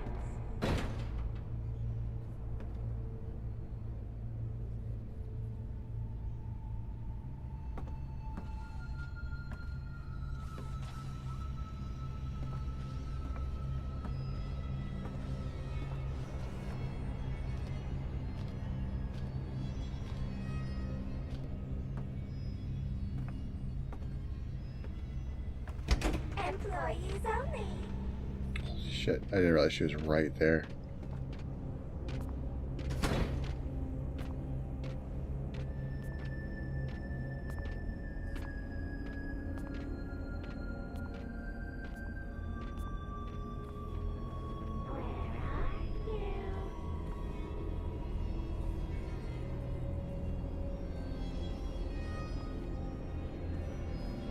Our friendly security staff can help.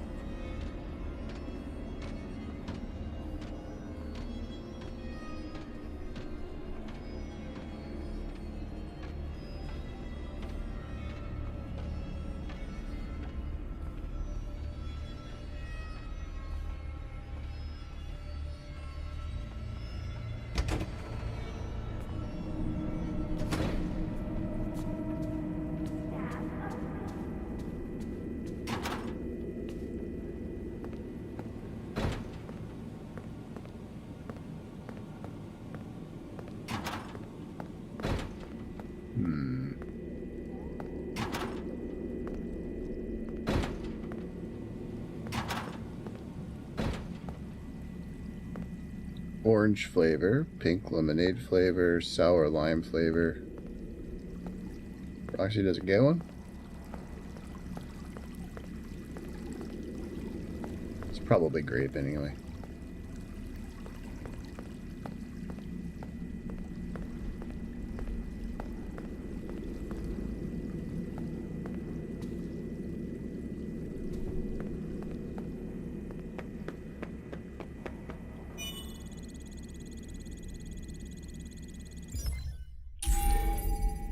Probably a good idea, save.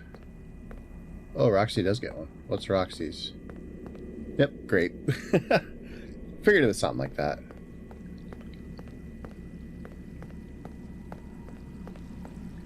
Alright.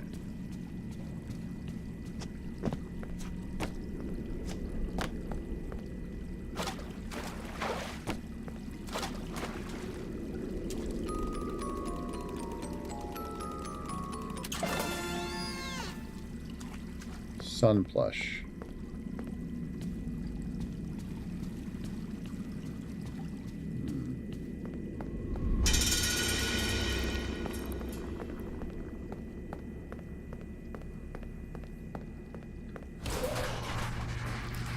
Ooh. Oh my gosh, I thought that thing had like 6 arms. Gregory, I am unable to reach you. Check the daycare security desk for a security badge, then let me in.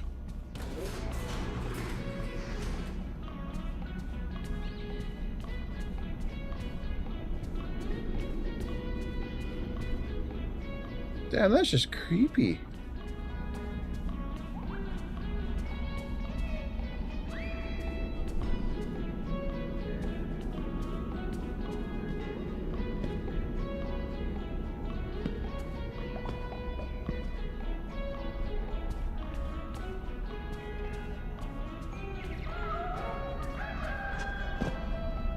So where's the...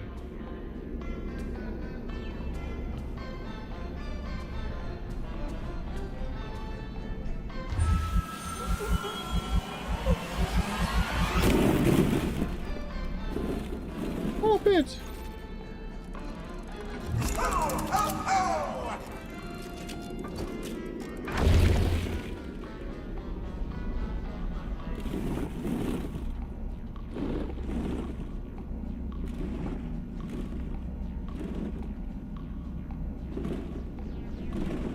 Hello? You friends, you're sure I'm late. Are we having a slumber party? Where are all your friends? We can finger paint, tell stories, drink fizzy fast until our heads explode, and then stay up all night. There is only one rule. Keep the lights on. On. On. Okay. Hey, are you having fun yet? Are ya? Are ya? What am I looking at here? No!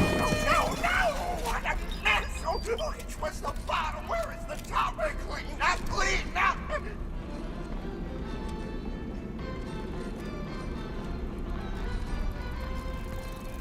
Jesus. Oh, he put me right back here. So where do I go?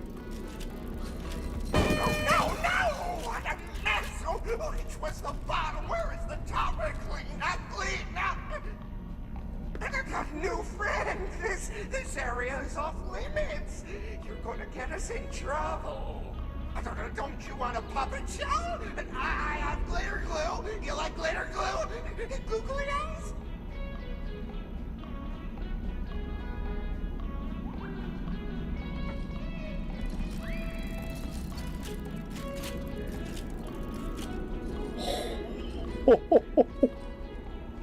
Holy crap. Hey, thanks for the follow, Hirotion.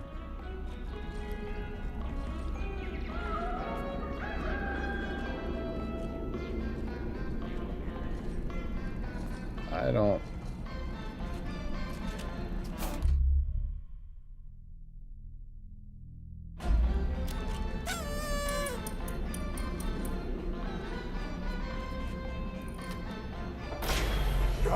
No! Why would you do that? Lights on! Lights on! I warned you! I warned you!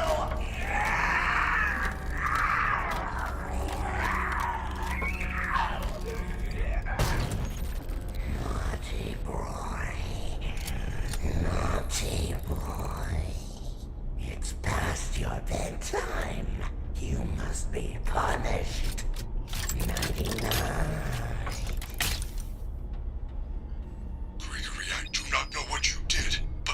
Are out in the daycare. You need to find the emergency backup generators and turn them on. They are in the play structures. Press and hold to recharge the flashlight. Be careful, it takes some time to charge.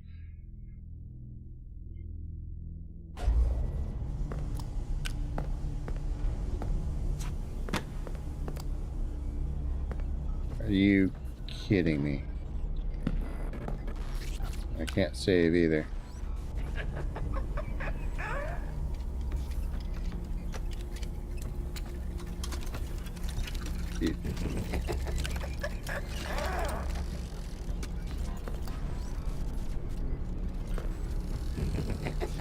So you can't get back here, I'm guessing?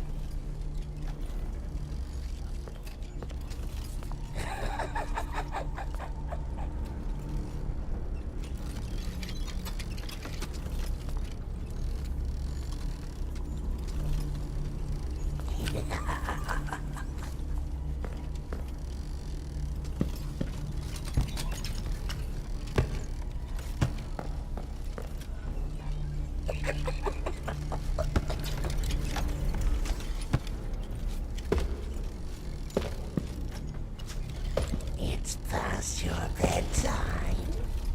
Should have anything better to do.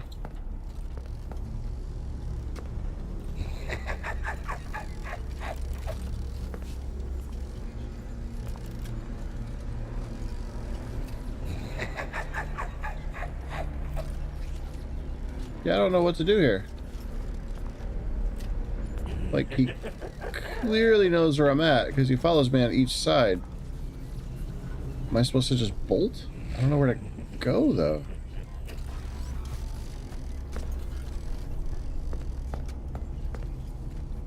Good night.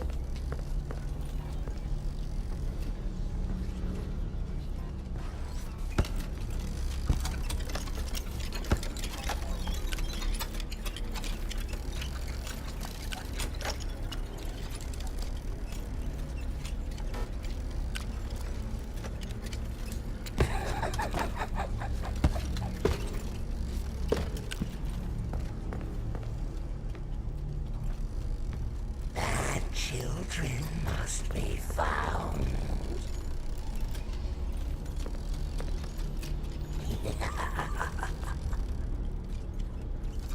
But you know exactly where I'm at. It's past your bedtime.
You spend your money just VTuber models? What do you mean by that?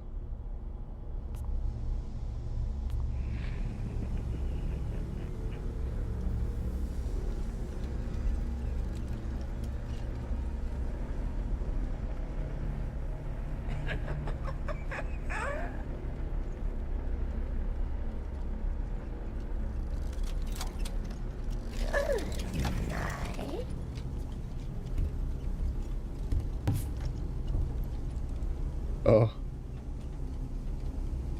Well, I mean, I have VTuber models, but I'm not really sure what you mean, like... Children must be punished.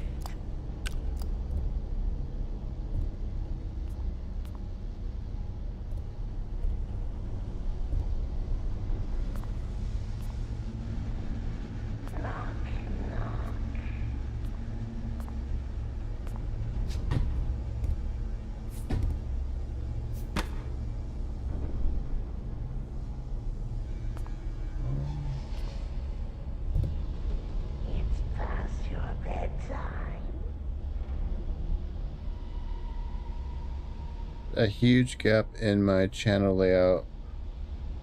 That's why I'm showing a viewership. Yeah, I'm sorry, but if you don't... Children must be found.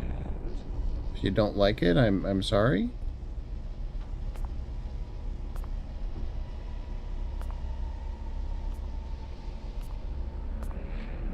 Yeah, I know. That's why I'm just kind of like, okay.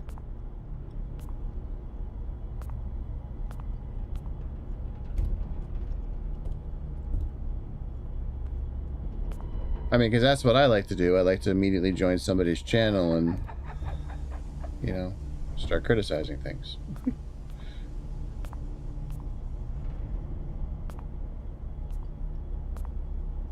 I feel like I need to get up. So I'm going back down. I want to go up. You're Andrew Tate. Alright, drop some truth bombs on me then. Bad children must be punished.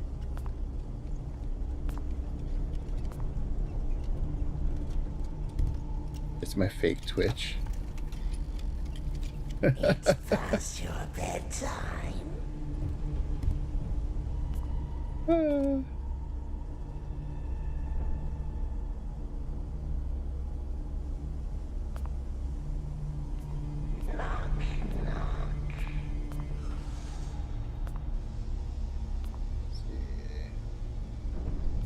So close, but so far. How do I get up there? Bad children must be found. Oh, maybe this is it?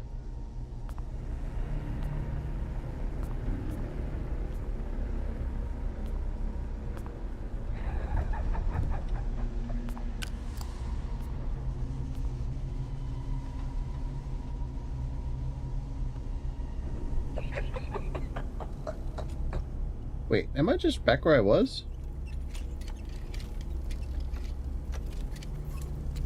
Yep.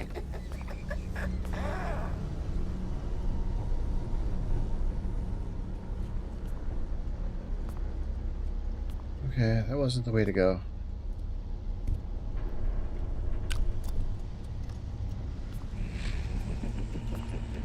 Now, my viewership sucks because my streaming schedule is terrible. The people who do like me tend to stick around, though, so I'm always thankful for that. It's past your bedtime. Oh, okay.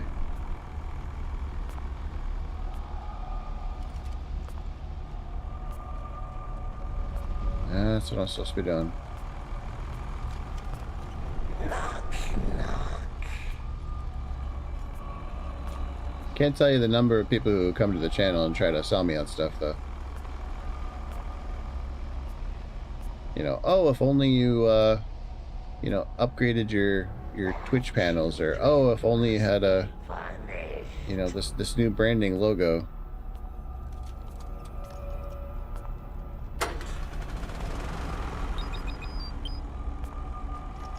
Happens too much, to be honest.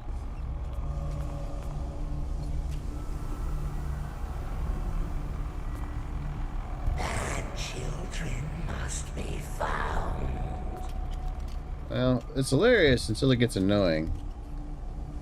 Then it's like, you know, you start seeing it all the time, and it just, yeah, it gets annoying. Okay, so we got those two turned on.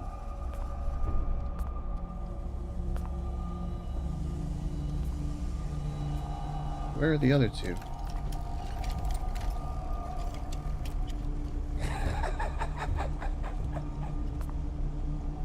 You're on contract with some big creators? Yeah, like who?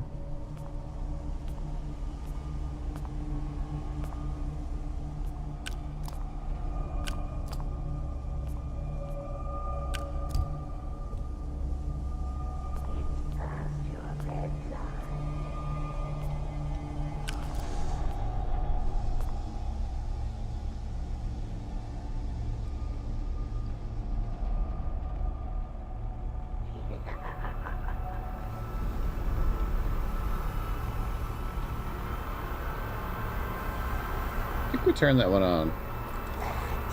Children must be punished.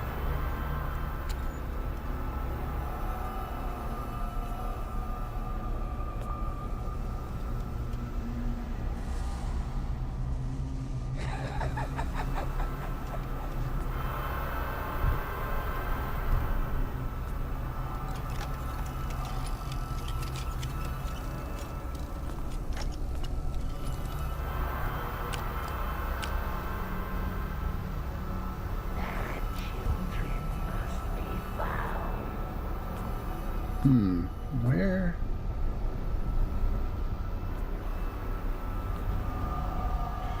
Alright, how many of these have done? 2 of 5. So I need to grab the Minaro, Kaishi. Okay. Cool.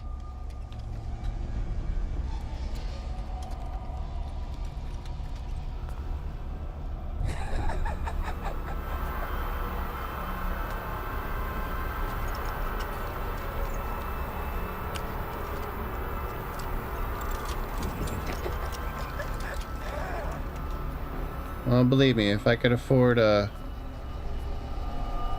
more art assets and stuff, I'd definitely be all over that.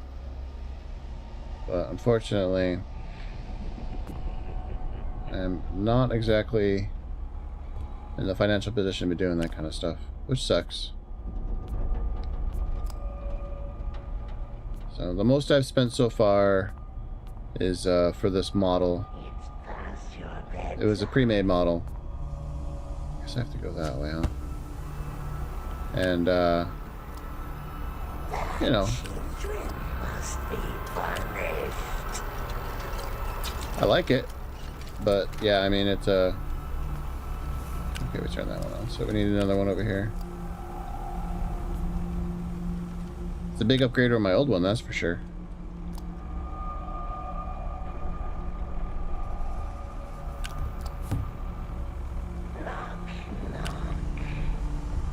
Yeah, the people who made it did really good work, and you know, considering it's a pre-made model,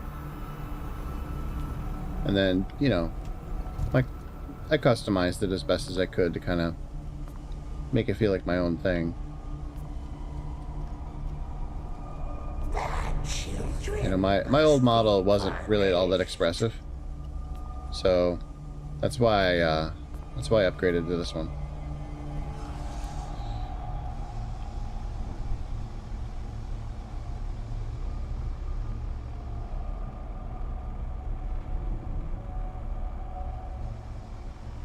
You're able to get your emails because of a raffle? Yeah, I see raffles from artists occasionally on Twitter.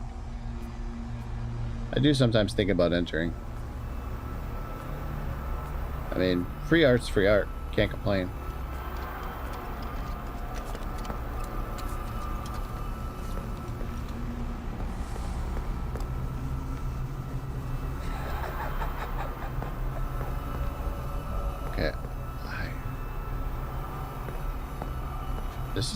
How annoying.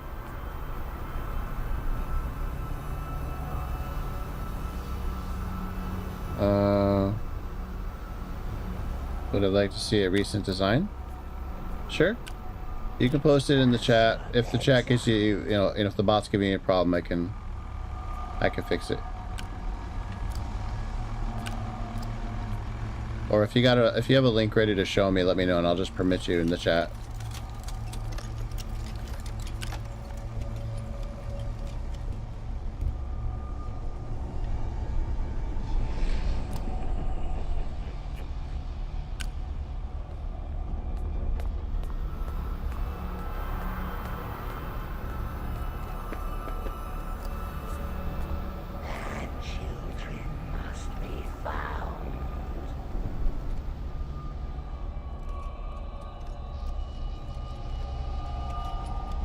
I was thinking emote would be posted from a channel. Yeah, maybe.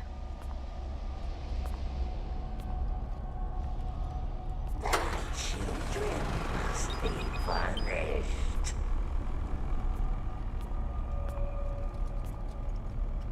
Knock, knock.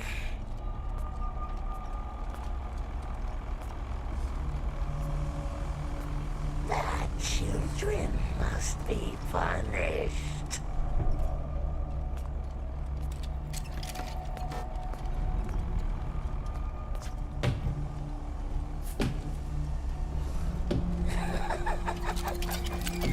Ah!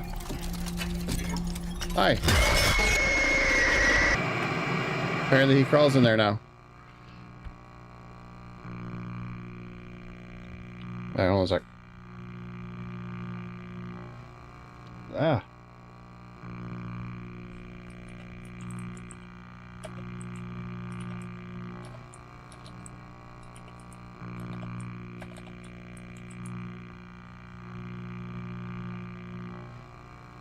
That buzzing is annoying, isn't it?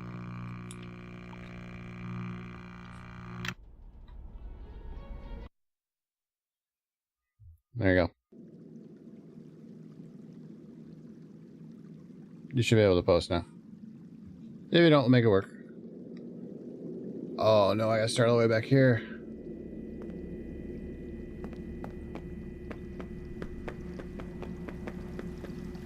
Did you get the gift?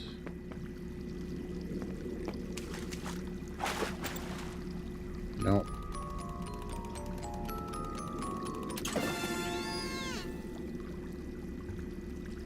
Oh, VGen link, eh? Alright. Well, that gives me some confidence.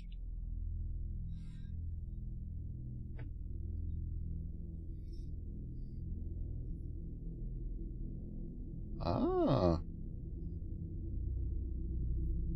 The thumbnails. Do avatar, stream package, and short reviews. Very cool. Avatar and overlays. Nice. Cool.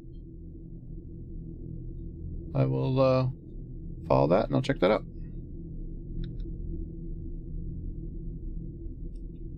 Get back to the game.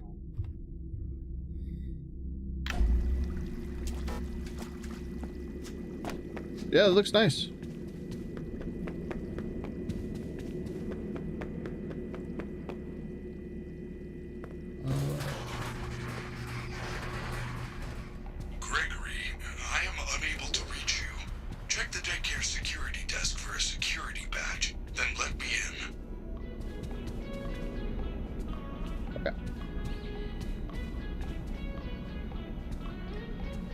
Yeah, I've bought assets and stuff off of VGen before.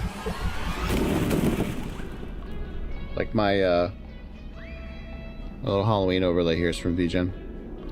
So it's nice. It's good to have a spot for creators to like be able to post their stuff and get paid for it. I feel like that's getting harder to do nowadays.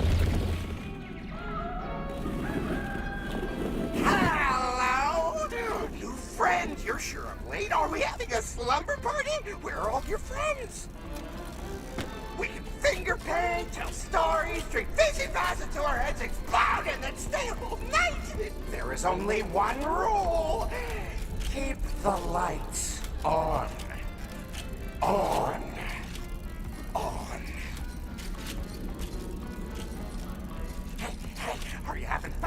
No! What a mess! Oh, which was the bottom? Where is the top? Clean up, clean up! I got new friends. This area is off limits. You're gonna get us in. Oh, don't you want a puppet show? I have glitter glue. You like glitter glue? Glue eyes? Oh yeah, that's a big reason why I started using VGen. So, because I was using like Booth and Etsy and stuff to kind of like browse and see what was out there, but what I ran into was that you know, like there's just too much AI crap, like frustratingly so, because like you'd find something that would be really cool, and like, yeah, all of a sudden it's like, this doesn't seem quite right. You'd be looking at it a little more closely and you'd be like, yep, it's AI. Even when like it's people touched it up and everything, it's like, it's AI. So it's just frustrating. So then I found VGen and I was like, oh, no AI. Artists actually getting paid for their work. I like this. This I could deal with. And there's all levels of talent, which is nice too, because it gives the professional creators, so to speak, a place, but it also gives a spot for like people just starting out with their art and hopefully maybe building something out of that, which is cool. I like that. So, you know, it's not a perfect thing, but it definitely helps.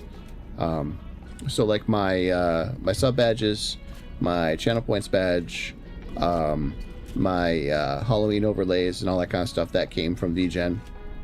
The stinger transition between stuff, that's all from VGen. So yeah, no, I'm happy to use VGen and support, you know, actual artists doing their work. I know not every streamer, content creator, whatever, uses VGen. It's like they have their own custom studios and stuff. Like I know Iron Mouse and that group from like VShojo and some of the other bigger streamers, they used and I know VShojo's not a thing anymore, but like that group that was from them, and a bunch of other big streamers, they used Iron Vertex, which is like a group of artists who do really good work, to be honest. There's Lucius Merriweather with Merriweather Productions, who does a lot of his stuff too. So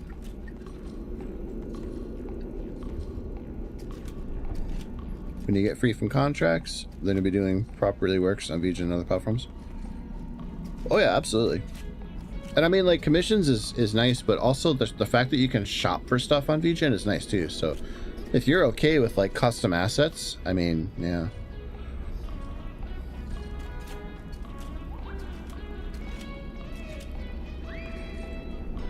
Okay.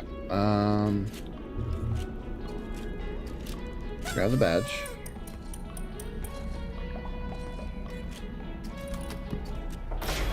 Oh, no! I didn't do that. Lights on! Lights on! I warned you! I warned you! Gregory, I do not know what you did, but the lights are out in the daycare. You need to find the emergency backup generators and turn them on. They are in the play structures.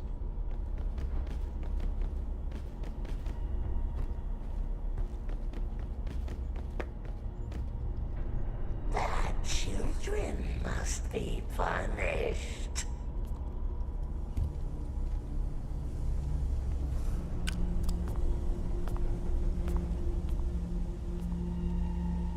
Okay, now we gotta do all this again.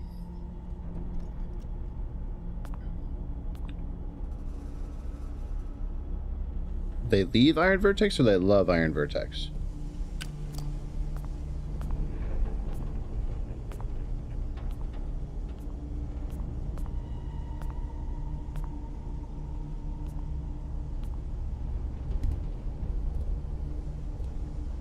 Oh, they left? That's a bummer.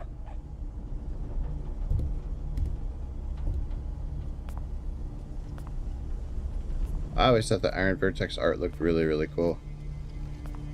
But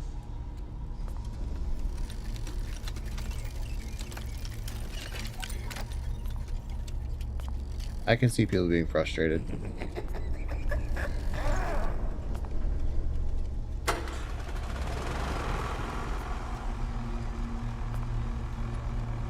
Okay, so that was the red one.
Okay, so we got yellow and red. Children must be punished.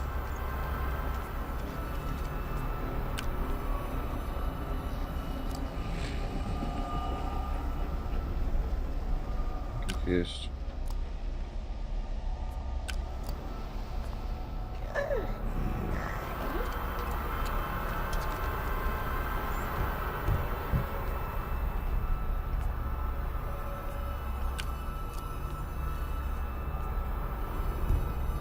Okay. This way? Then down, I think.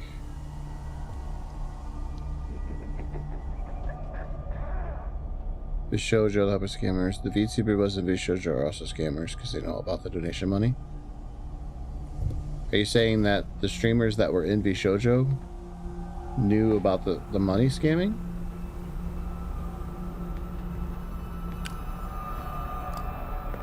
Children must be punished.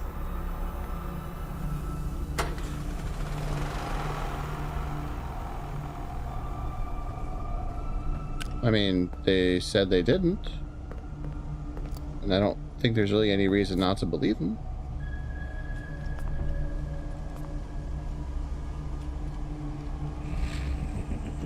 They all charge from percent of the donation money anyway?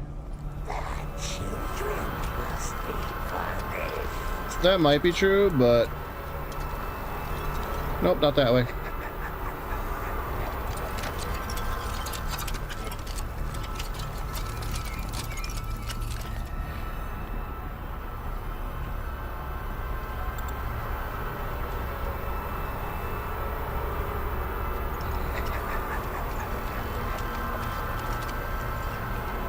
Whew.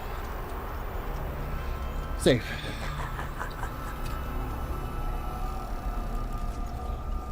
They all charge some percent. Well, the thing with the V Shoujo is that the company didn't give them any of the money. They didn't pay out the contracts for anything. Heck, they didn't even pay the employees that weren't streamers. They were just not paying anybody. They didn't pay any of the employees in the Japanese branch. They didn't pay any of the companies that were producing the merchandising. They just straight up didn't pay anybody. And they definitely did not donate $500,000 like they were supposed to. So, who was taking 20% from the donation money?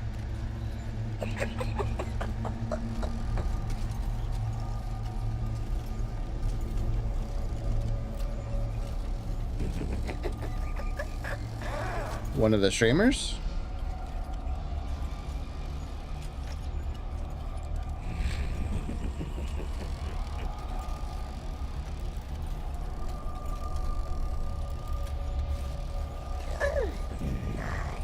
Yeah, I'm not sure. I mean, I'm not saying that you're lying or anything, Hiroshin. I'm just saying that, like, you're the first person I've seen that has said anything about this.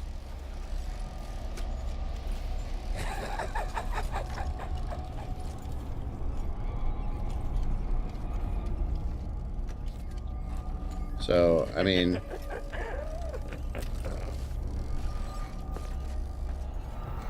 so, like, I'm not saying you're a liar or nothing like that. Just, you know, I don't really have the full picture.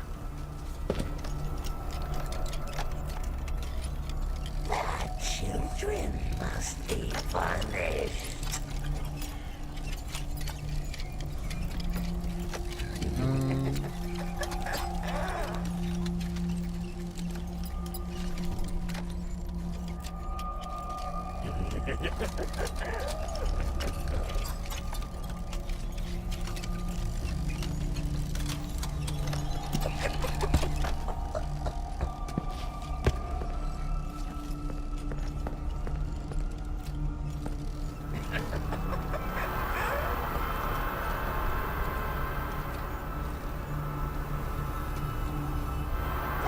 Children must be punished.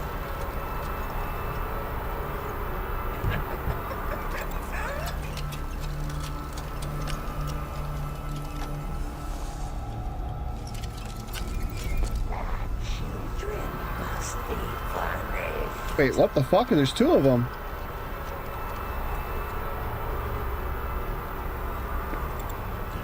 Is there two? No. Then where the hell did he come from?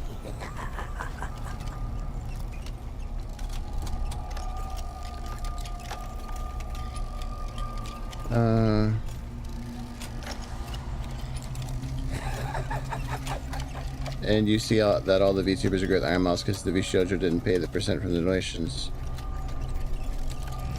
Because Vishojo was out of funds. Yeah, right? No, I... Totally. There was the dude that was in there, and then the other one just kind of appeared out of nowhere. Children must be punished. I'm starting to feel a little gypped here. Alright, because I have to get to that purple one, I think. Because I've done those three. But that's 4, and I need 5. I don't know what the 5th one is.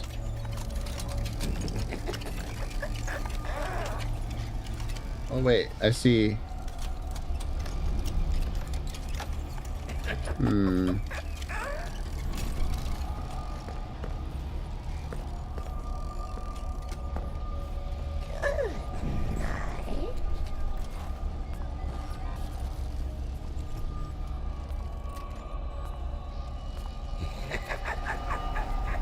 I think this guy just kind of chases you no matter what you're doing.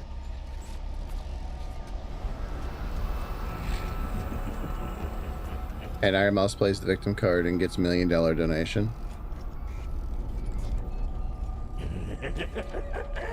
Yeah, but she doesn't get to keep any of that. It all goes right to charity. The money that got raised, that $1 million or whatever that got raised when she announced what was happening with Vishojo, like that was done on the website for IDF. IDF is not going to give any of that money to Iron Mouse. That money is only for charity.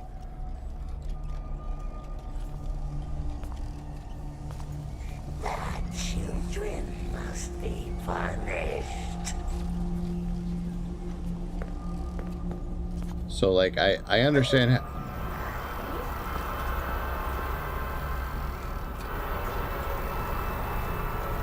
I understand having, like, doubts about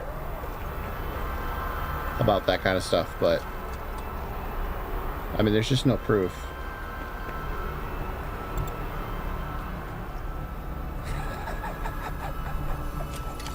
Why are you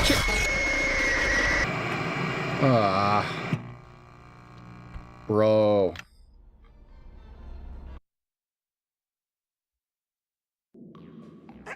New friend, this area is off limits. You're gonna get us in trouble. Don't you want a puppet? I have glitter glue. You like glitter glue? Glue eyes?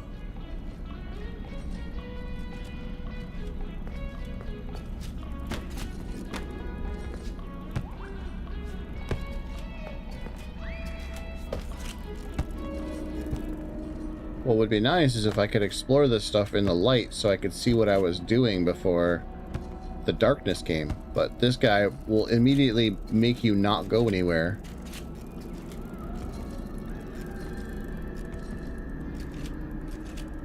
Because it would be nice to see where the generators are so I don't get fucking attacked by Moon Guy.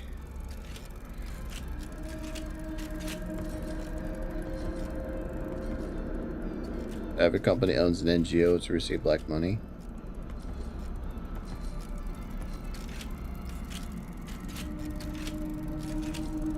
I'm not saying people don't do shady stuff. I'm just saying that, like, I don't know. It's a pretty big claim.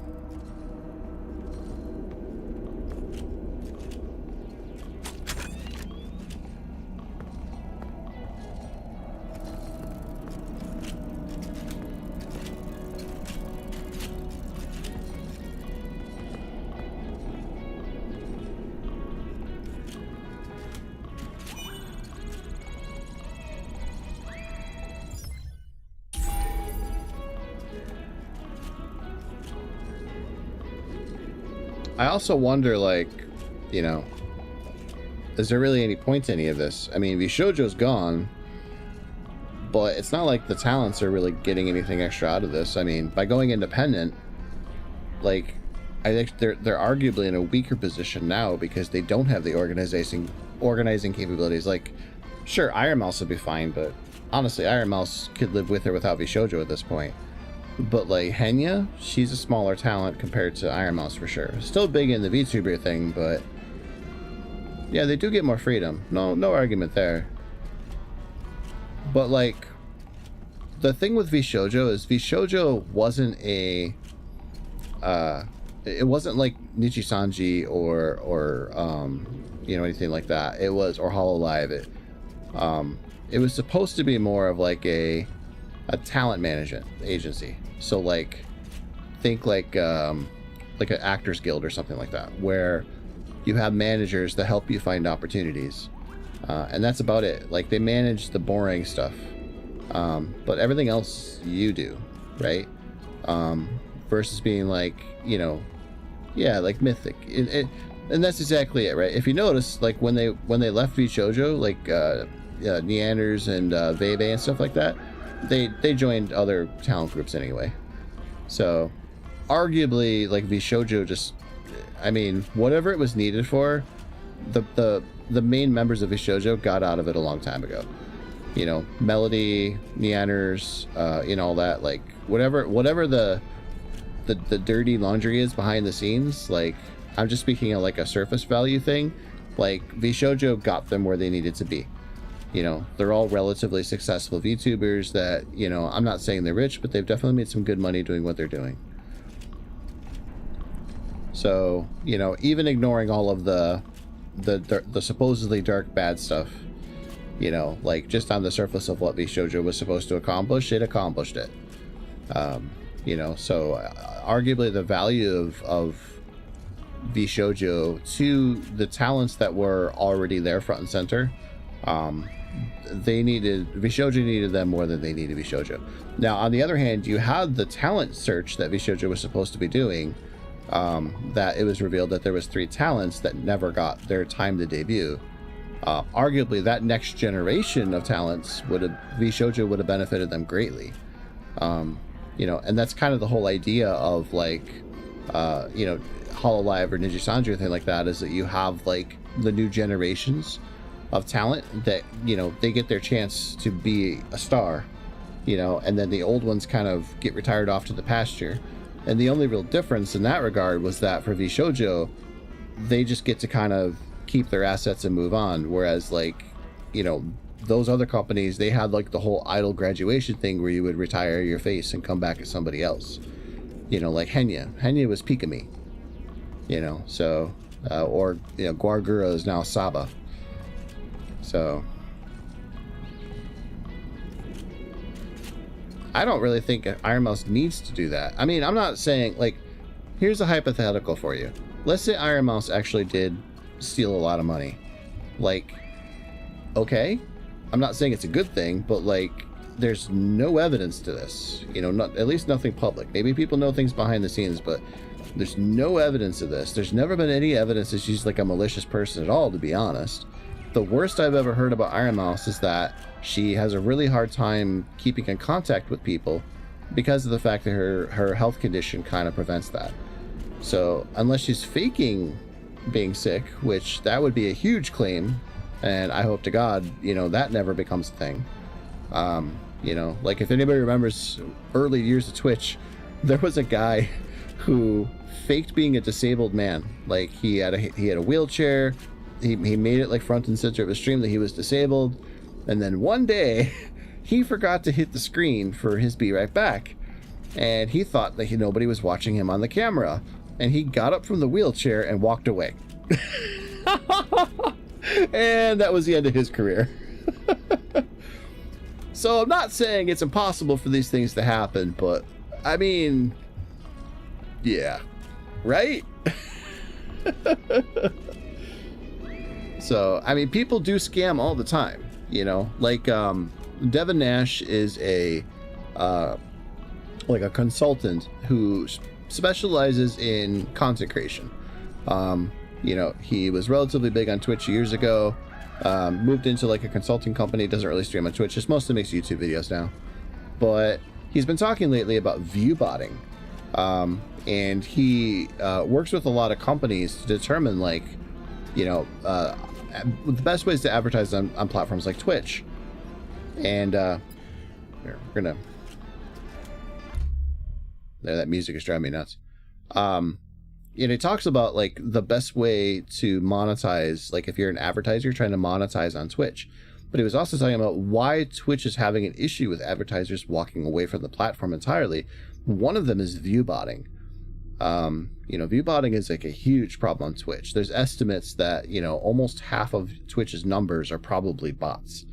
And we're not the only like platform, you know, like there's YouTube and all that infested with bots. Bots are everywhere all over the internet. But if you're an advertiser and you want to put money into a streamer because you believe there's a return on that investment, like let's say I had 10,000 people watching me every stream. You know, I go to said advertiser and I say, hey, pay me X bucks and I will advertise your thing on my stream. There's 10,000 people who watch me. And the advertiser's like, oh, 10,000 eyeballs on a thing? I could go for that. Here's money. But the problem is like, let's say half of my viewers are not real people. They're just bots in a channel. Well, the advertisers give me money based on 10,000 people, not 5,000 people. So I'm scamming the advertiser.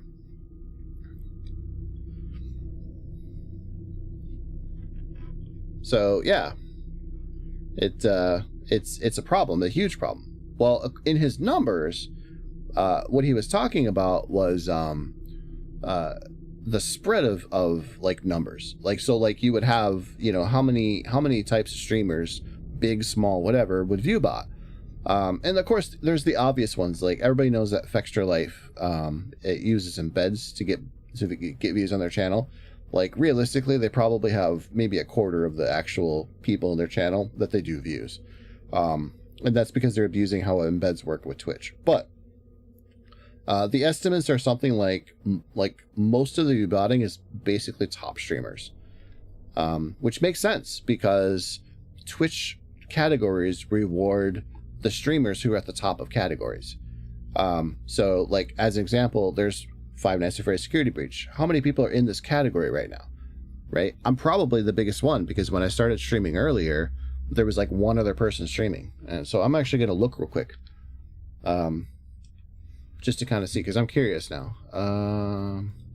Stream Manager. Security Breach. There are 3 people playing and I'm at the top of the category. So what that tells me is that, you know, at my magical 4 viewers, whoever comes to this category to see what this game's all about, they're going to see my stream first because I have the most viewers. They're going to click me, unless they absolutely hate VTubers, because that's what the thumbnail's showing right now. You know, and then they might move on to other people. You know, but the more a category is saturated, like right now there's 3 people streaming this game, but if let's say there was 30 people streaming this game, now all of a sudden you have to dig through 30 different you know, potential people you're going to watch. Nah, most people are just going to go to the whoever's at the top, and they're going to see which one of those handful are the most interesting looking from their thumbnail, title, whatever, and then they're going to click that and then stick with it if it's not totally disgusting. Or they're going to scroll all the way down to the bottom because they're weird and maybe pick the person that has like no views. And that's kind of about it. And that's how Twitch is run, because Twitch doesn't have any kind of discoverability algorithms like YouTube does. So viewbotting rewards that. Viewbotting gives you, you know, basically top of the category visibility.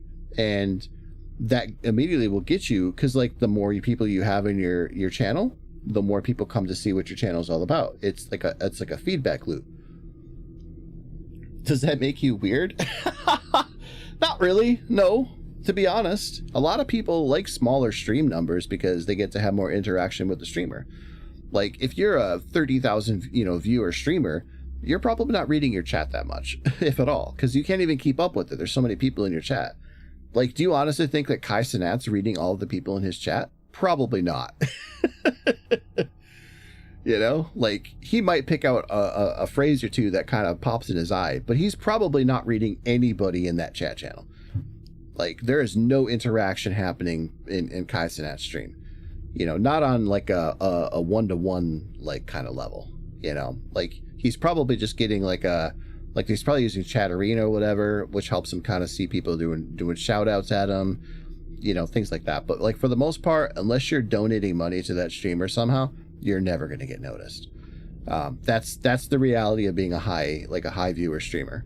A low viewer streamer though, like I can read all your chat messages, you know, it's slower, so you can kind of interact with other people in the chat channel like you're kind of doing now. Like there's just more benefits to that. But for a lot of people, they are looking at this, you know, as like a, you know, like as a way to make money. Like this, they're looking at like, oh, I want to stream as a career. And so that's where the view botting hits, because they want to be at the top of the channel. They don't really care about building a community. They're not interested in any of that. They want the numbers, because the numbers mean money. So it sucks. When will I stream again? Are you talking to him or me? Or her? Sorry, I apologize. I will be streaming tomorrow, but I'm still streaming now. We're just getting very sidetracked. All right, let's make this sun guy mad.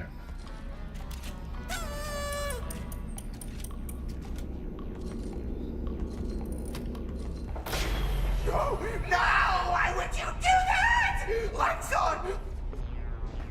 Hello there. I do not know what you did, but the lights are out in the daycare. You need to find the emergency backup generators and turn them on. They are in the play structures.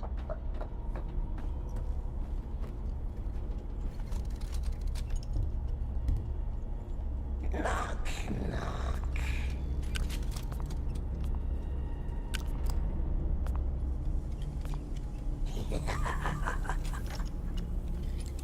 I think I have to go across. The children must be punished.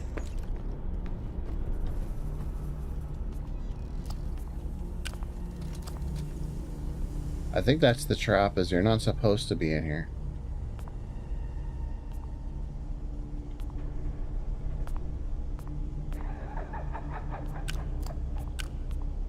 Yeah, I think that's the trap.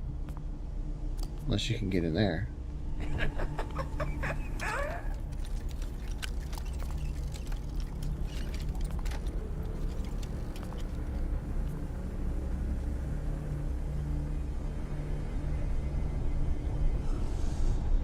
One day, both of you 10K chatters, just be consistent, commission me.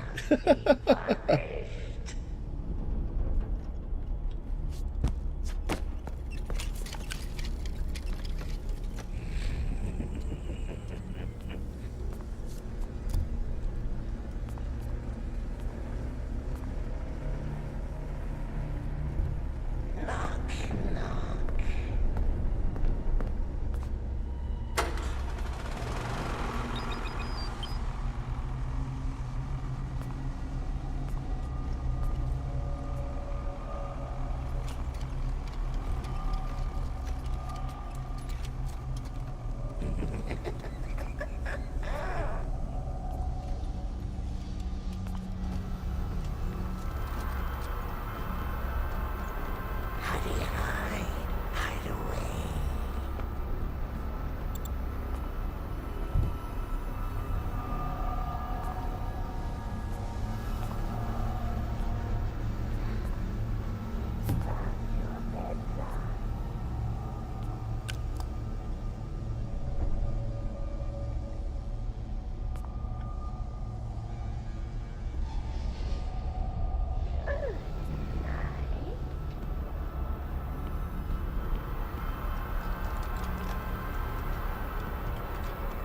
Children must be punished.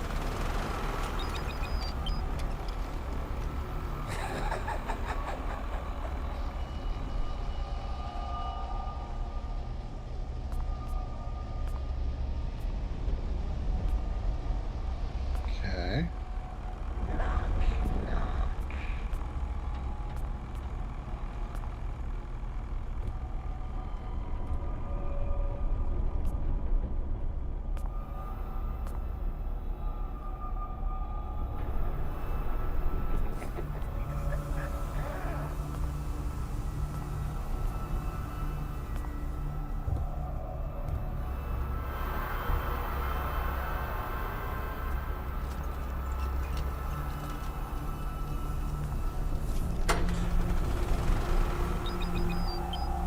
Okay, so that's 3 out of 5.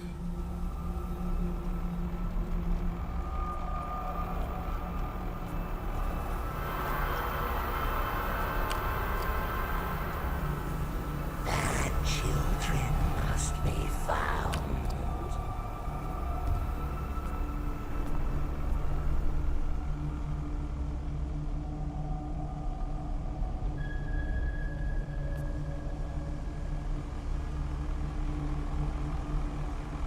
Turn that one on.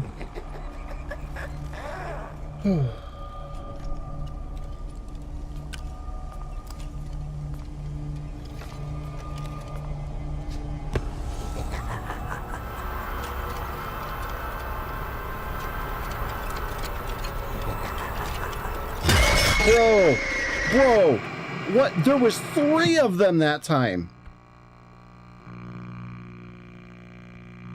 That was 3 of them! What?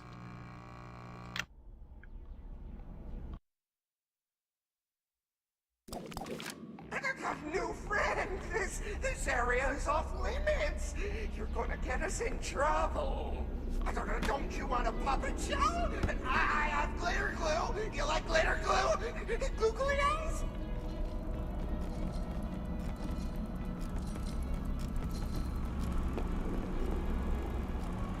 Okay.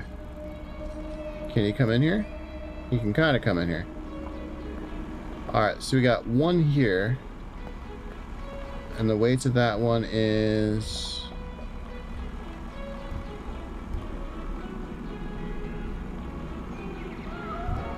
where?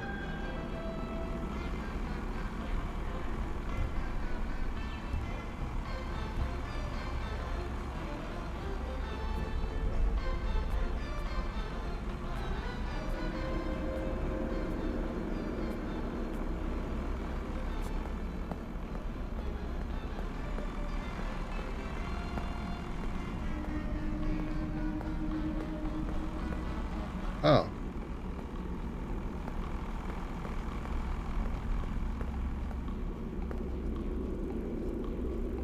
Okay, so we have that one.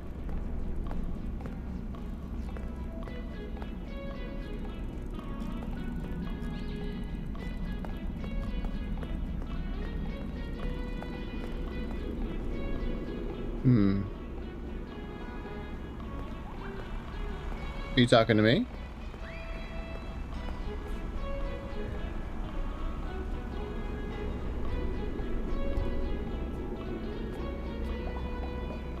What's your idea?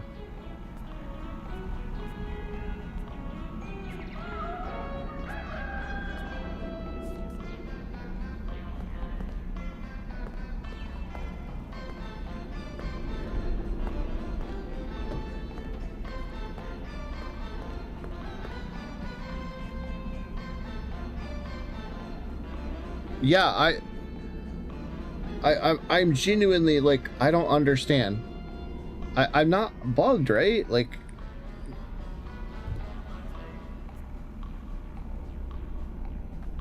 that was 3 of them. I'm pretty sure that was 3 of them. Like, one in front of me, and then one behind me, and then another one that appeared in front of me again.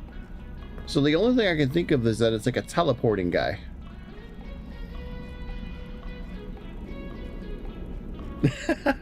Hey, that's okay. I'm good for background noise.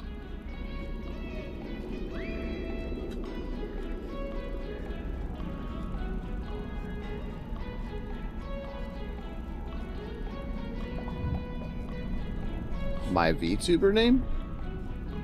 My VTuber name is Stream Crush. You are on the channel called Stream Crush.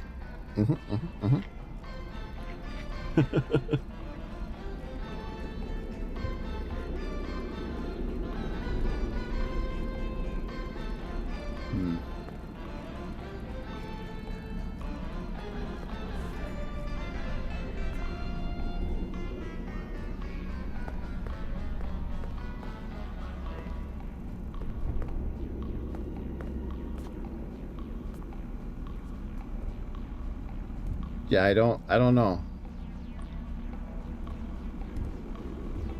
Should I go back and look at the VOD for this?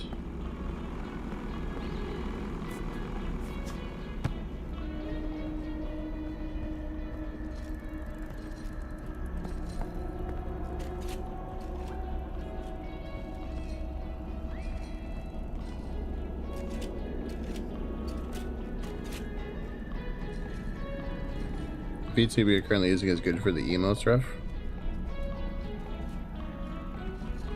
Yeah, kind of knew that.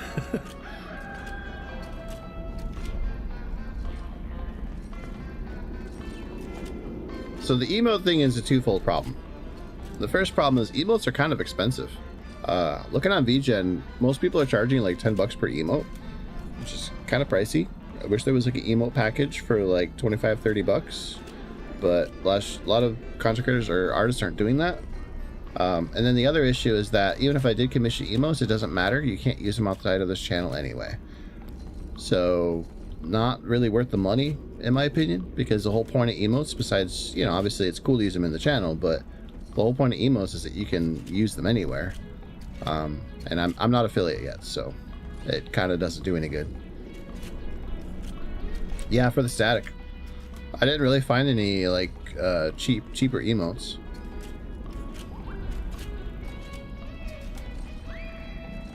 Yeah, the problem is I have to hit affiliate. My viewership numbers aren't. No, I'm not affiliated.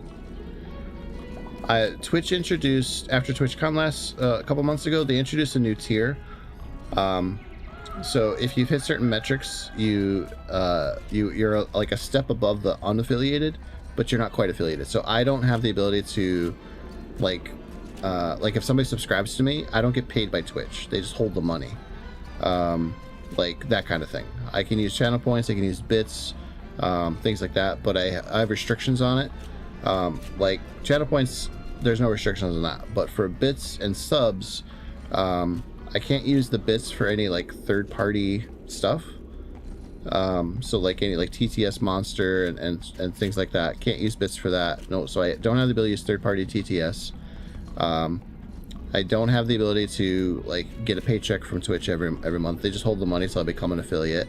And then there's a few other restrictions, but the bonus is no ads. Nobody gets ads in the channel. So yep, but you can't use those Twitch emotes outside of this channel. So if you go to like Dark Nova's channel and you type in, you know, my emote stuff, nothing will happen. You won't see anything. So yeah, I already tried it out. So yeah, unfortunately, nothing. Which sucks, because like it is one of the biggest perks of emotes is being able to use them other places. But yeah, like I said, I don't know why the emote thing is just really dumb. Let's see here.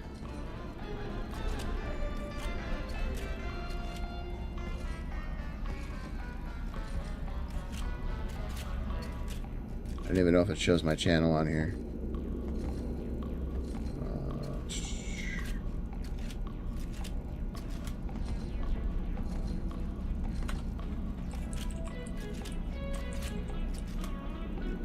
Yeah, it's not even showing in the thing, is it? Let me look.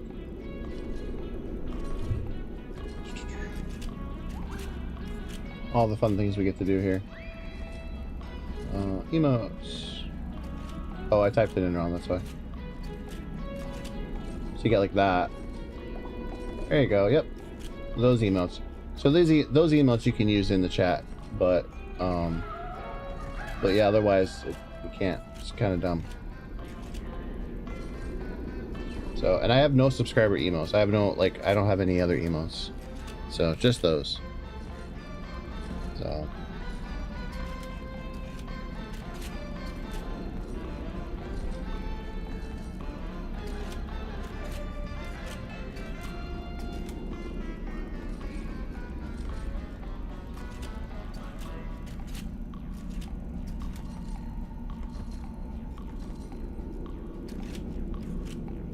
Six-time packs emotes, 150 bucks. Yeah, I don't have 150 bucks right now. Unfortunately. So, I It's not that it's really not that I don't want to spend the money on these types of things. It's just that financially right now it is not a viable thing. It's definitely in the cards. The current plan that I have is to finish up spooky season, and then like around January, you know, start putting money, you know, into like emotes and a custom overlay and things like that. But we'll see how that goes. I have some very important and expensive family things happening right now, and that takes way more priority over this, unfortunately. I would love to build this out as like a full-blown career, but I have to also be realistic about what my options and resources are. Let me help you get to 70 followers. No! Why would you do that? Lights on! Lights on! I warned you. Gregory, I do not know what you did, but the lights are out in the daycare.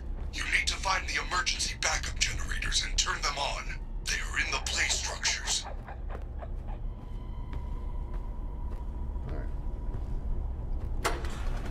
Let's hit that one.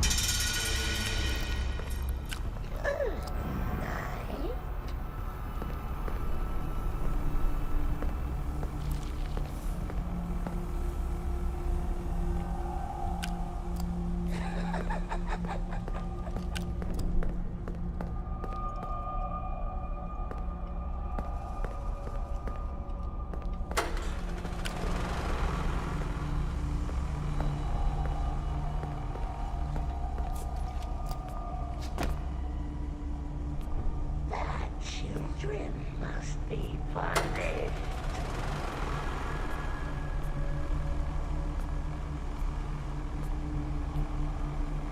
Okay, so that's...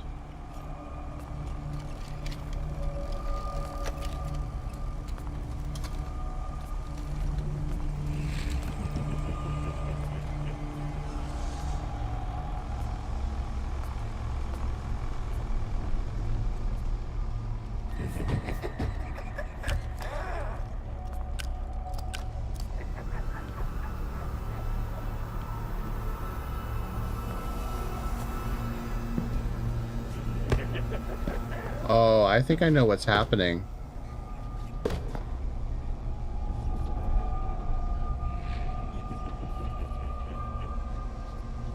Why would genders be the same area kids play it? I don't know. Why would dangerous robots, man?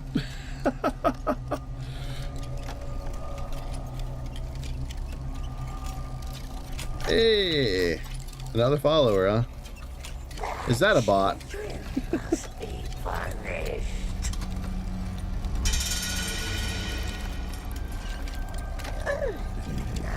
Damn, another follower. Thank you very much. I appreciate that. Hello, Alara. And, is it Maddox? Maddox Razor and Alara Winslow. Yo.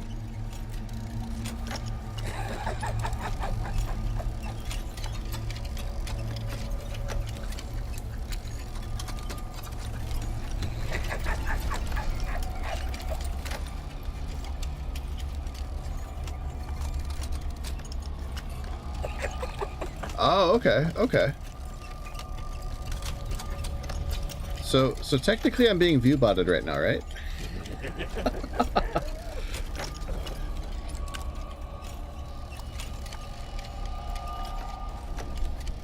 I won't complain. I appreciate it. This will definitely help.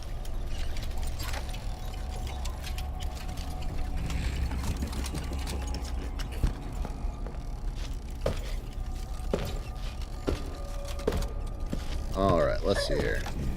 So I did the green, the blue, and the red. Oh, so now I have to get the yellow and the purple. But I think what's happening is the more generators that I'm turning on, the more aggressive he's getting about following me. And I bet he's using the same type of logic as like Alien Isolation or Mr. X or Nemesis from Resident Evil, where like he's always in a like circle around the player, and then wherever he needs to be and the player's not at, he teleports too. That's what I'm guessing is happening. So that's why he seems to be more than one person at certain points, because he's not. He's just teleporting. Which is a really shitty way to do game mechanics, to be honest.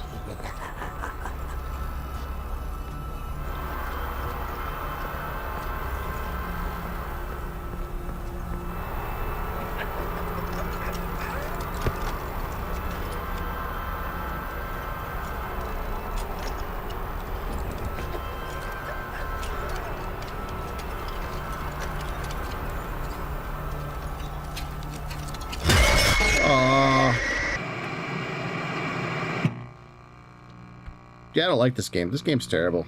I think we're gonna quit.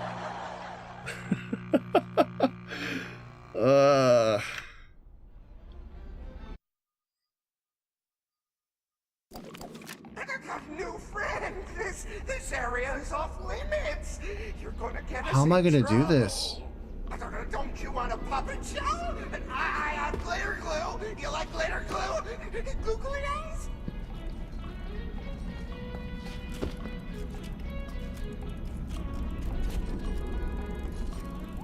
How am I gonna do this?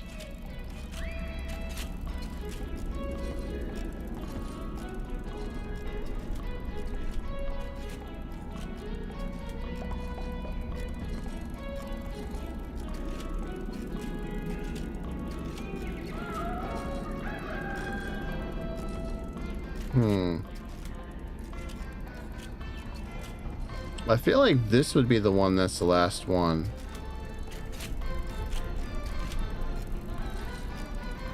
So the purple one would probably be the last one. So I should get yellow and then green, red, blue are all pretty close to each other.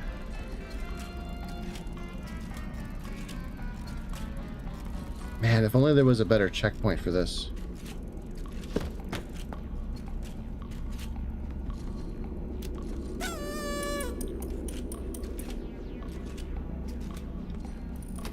You join my Discord? Sweet. Oh, no! Why would you do that? Lights on! Lights on! Gregory, I do not know what you did, but the lights are out in the daycare. You need to find the emergency backup generators and turn them on. They are in the play structures.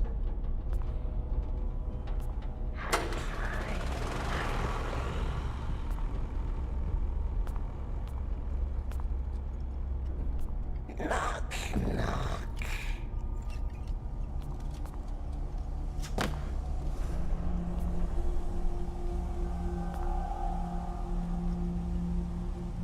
The yellow one is the one that needs to go.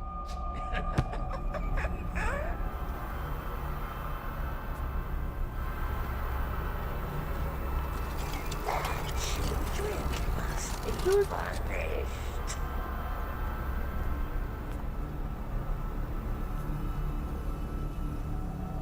Yeah, I think that's exactly what's happening.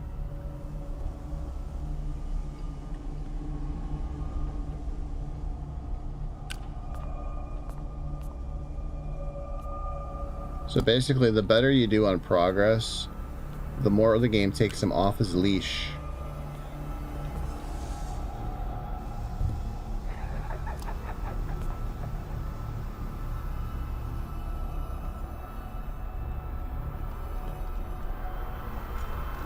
Children must be punished.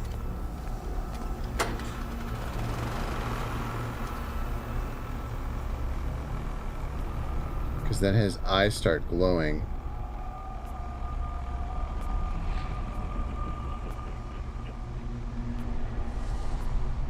Because like right now, see, he's just kind of floating around.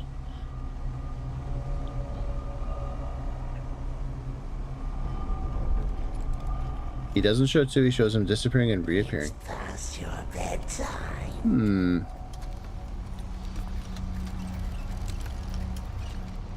But yeah, see how like here he doesn't have his eyes all lit up in red?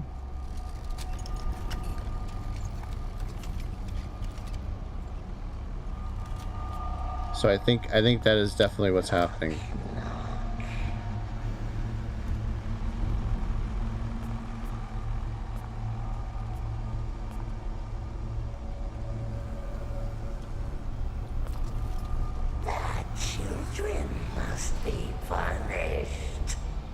Unless it's a time thing where the longer you take, the more aggressive he gets. Bad children must be found. Alright. How does he look now?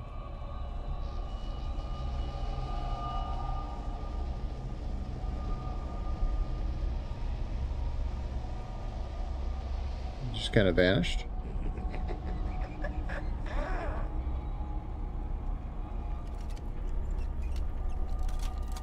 Oh.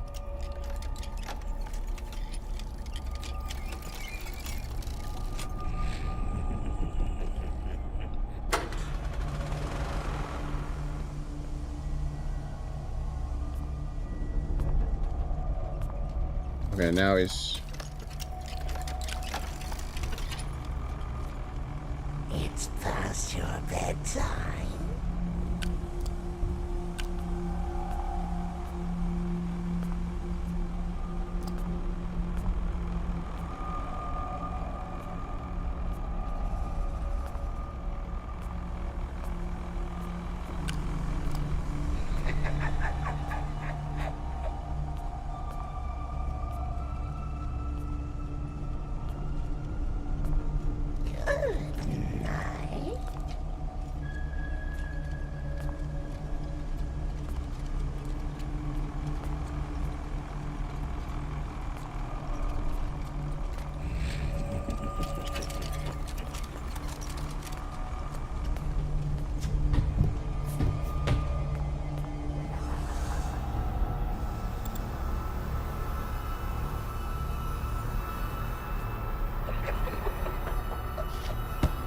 Yep, there he goes. He fucking teleported again.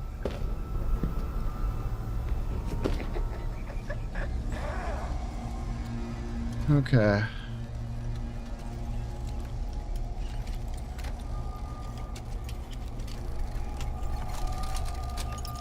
So where am I at for 3 out of 5? Shoot, so I'm missing one over there. What am I missing? The green one, maybe? Children must be punished.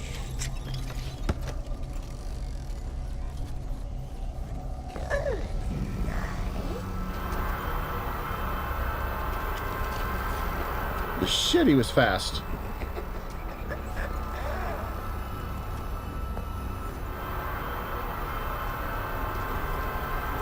Children must be punished.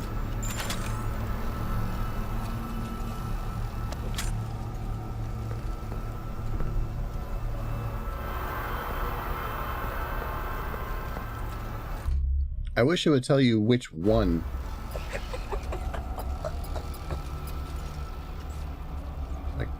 Like what color? Which ones did I do? Bad children must be punished. I think I did... I can't see.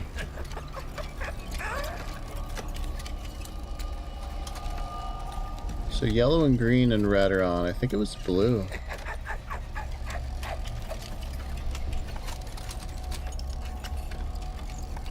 Try Resident Evil 7 on stream? Oh, we'll begin to some Resident Evil games.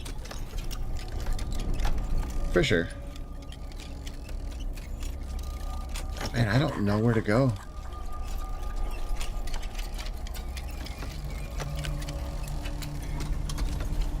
If only it's some way of like fighting back with the flashlight.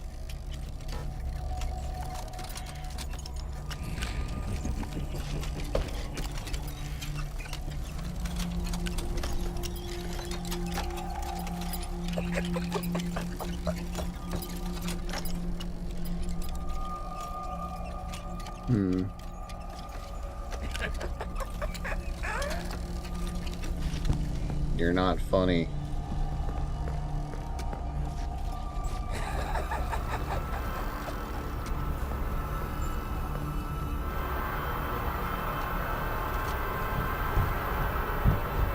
Bad children must be found.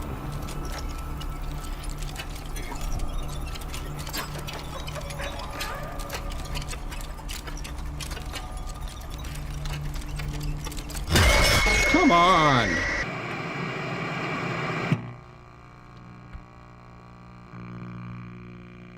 What was that?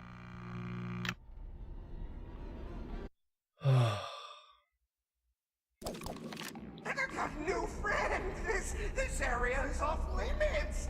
You're gonna get us in trouble. Don't you want a puppet show? Okay, I'm seriously gonna get angry at this if I don't find out what is going on here. Okay, let's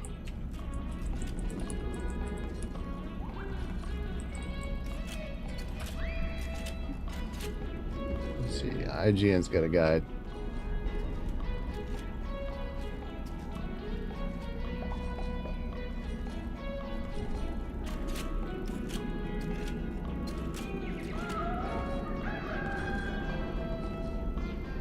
Okay, so it's saying Moondrop can be a tricky boss fight, both due to the general mechanics and the fact that it's quite buggy. The main objective is to find and switch on 5 power generators located around the play area. They're all inside the playpen, so you don't have to worry about searching the in-between areas unless you're using it to quickly move between play structures. During Moondrop's first phase, he'll just wander around the open area of playpens, means you likely won't even have to contend with him. However, once you switch on 3 generators, Moondrop will enter phase 2, getting red eyes and suddenly deciding he's ready to enter the play structure. At that point, it's pretty much up to chance whether or not he's going to catch you. Sometimes he'll stay in one place and play fair, allowing you to keep tabs on him using the environment to keep him at bay. Other times, he'll teleport around the arena like a Chuck E. Cheese nightcrawler.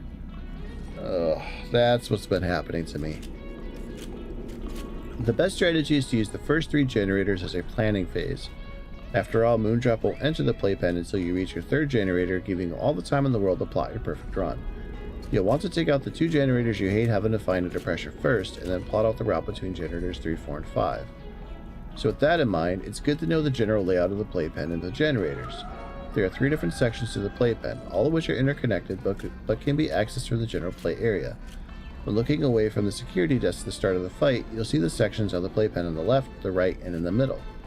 The section of the playpen on the left has 1 generator on its top floor. Yep, we know about that one. That's the purple one. The playpen section on the right has 1 generator on the bottom floor. That's the yellow one.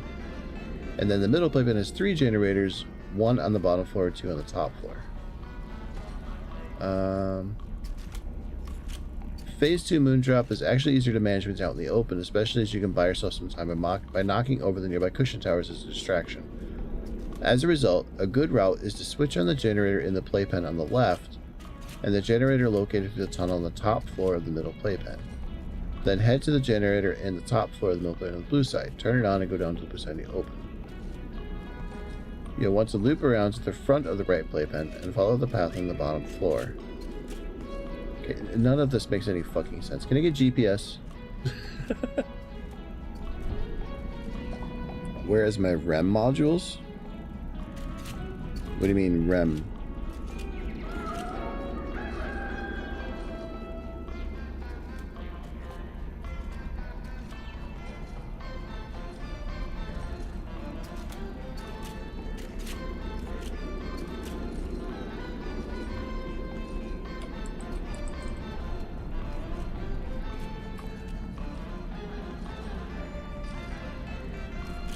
They're walking like Army Cadet. I'm remaining.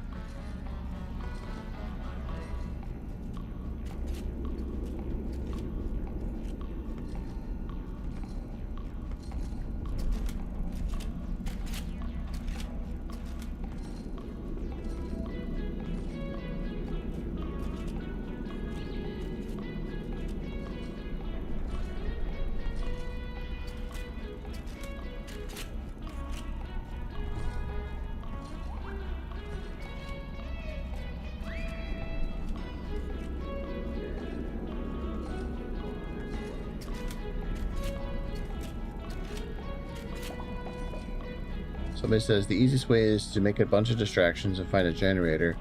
Then once he is done tidying, knock it over again, repeat until last generator.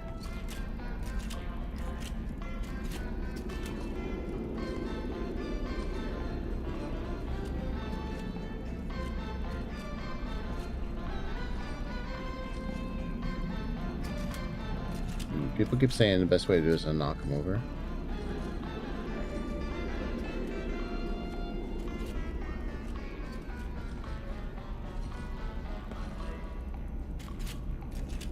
Oh, somebody's got a tutorial posted. Let's try that. Let's see what this looks like. Begin my loading at this point. Okay.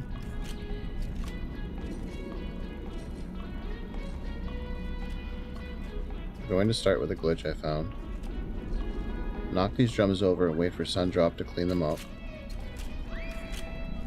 He'll build them up under himself.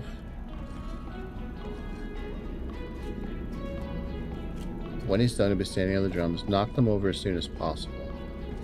This will sock block trap him so he doesn't bother us. Okay. Now we knock over all the drums.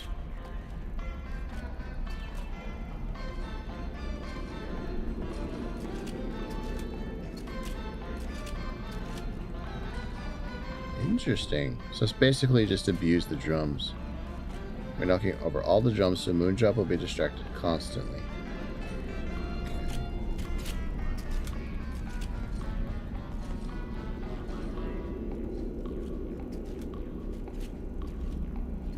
Yeah, this is actually really clever. You're just abusing the glitches. I would imagine this was 3 years ago. I don't know if this has been patched yet, but this would be interesting to try.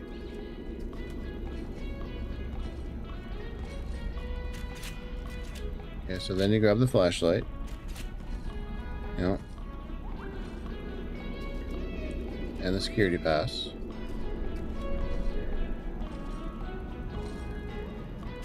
Okay, so the Moondrop gets summoned.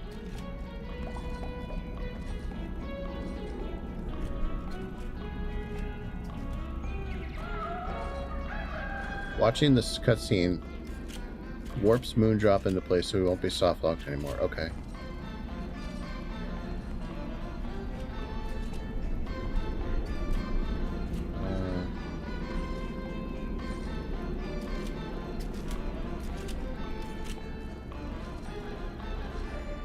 Okay, yeah, speeding this up does not help me.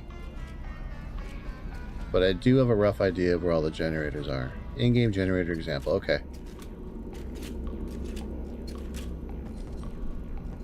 So, knock over the drum. Moondrop will be distracted, but don't get too close to him.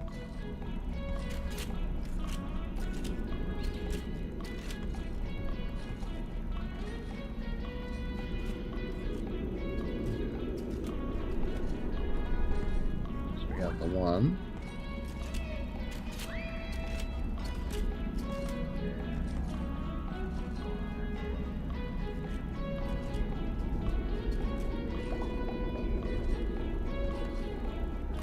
Two.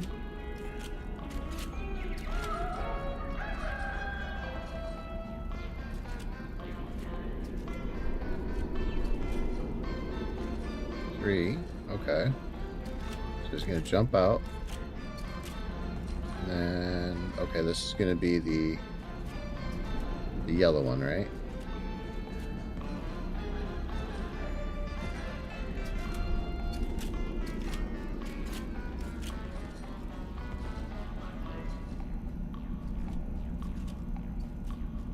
Five. Okay.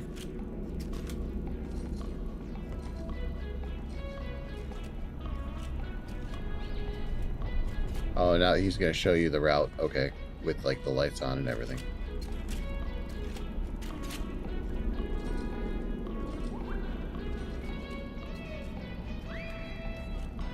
Okay, so that's one.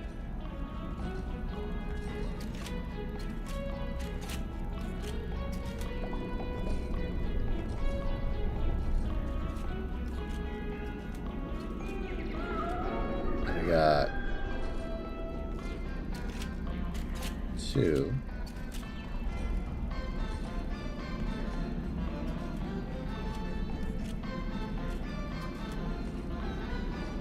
We got three. Jump out.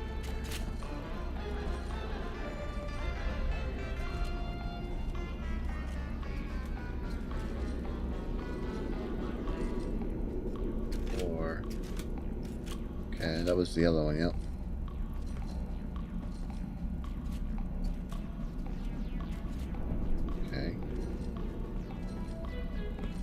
So go up that one. That's the easiest one. Right. Okay. It's right there. All right. That's actually a good strat. Let's see if that strat actually works. Because the problem with these kind of strats is that, like, they sound really awesome until you realize that they don't work anymore. Let's see here. Back to the game.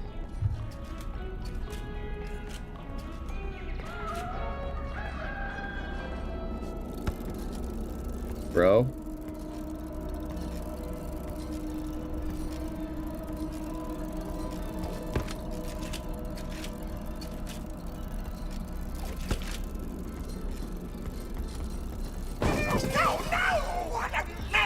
Which was the bottom? Where is the top? And clean, not clean, not.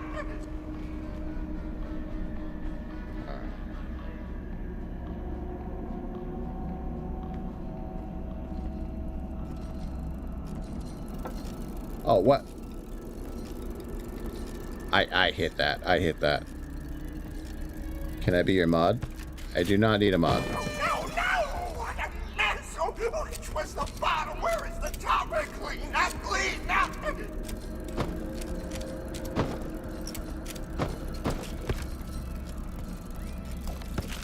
Bro. No! Which was the bottom? Where is the top? And clean, not clean, not.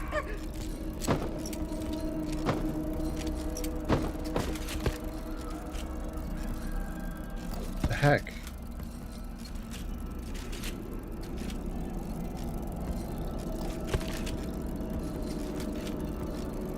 I'm not even... Bro. Stop. Holy cow. Okay.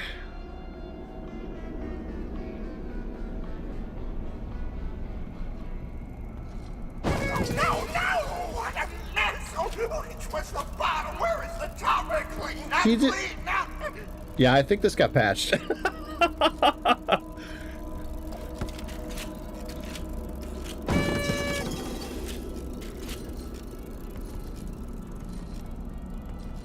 Wait, what?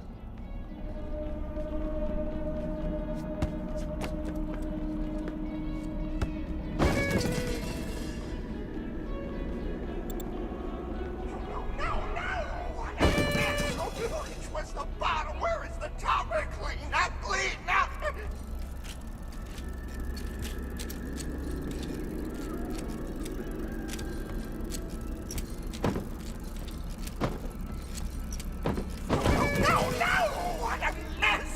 Which was the bottom? Where is the top? And clean, not clean, not.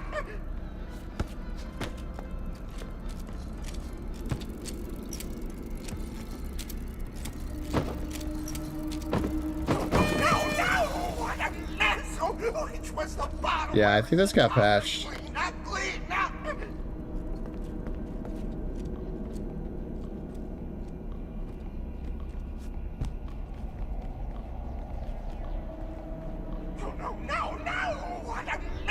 Which was the bottom? Where is the top? And clean, not clean, not.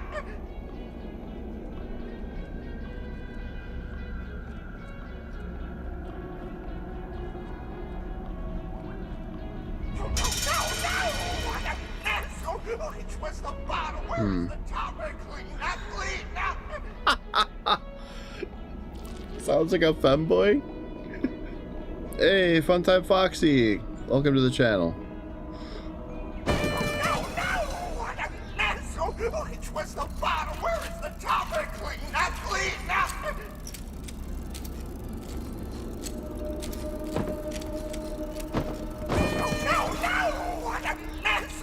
Which was the bottom? Where is the top? And clean, not clean, not.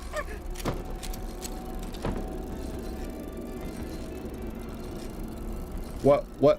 Where am I? Where was I going?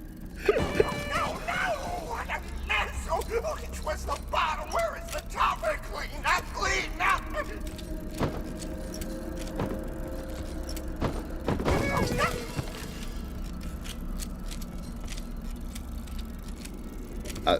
I think this got patched. He is not doing this anymore. No! What a mess! Which was the bottom? Where is the top? Clean up, clean up! Yeah, I'm trying to glitch it, but... No! What a mess! Which was the bottom? Where is the top? Clean up, clean up!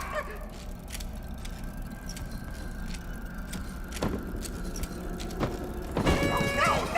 What a mess! Which was So yeah, the he bottom? just... Where is the top? Clean up! I knocked it over, but he still just grabs me and brings me back here. So...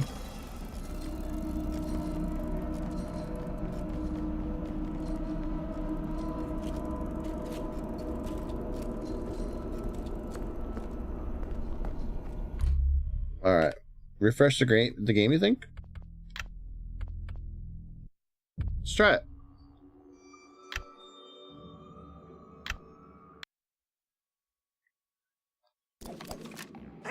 New friend, this area is off limits. You're gonna get us in trouble. Don't you want a puppet show? I have glitter glue. You like glitter glue? He didn't even give me a chance to hit that. No! What a mess!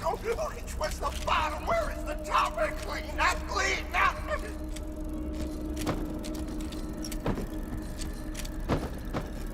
No! What a mess! Which was the bottom? Where is the top? Clean up! No!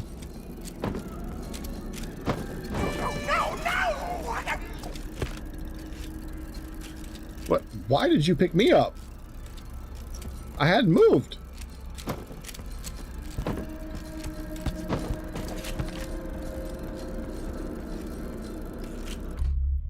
Okay. I need to see if this actually is... I need to see if this is actually still working properly.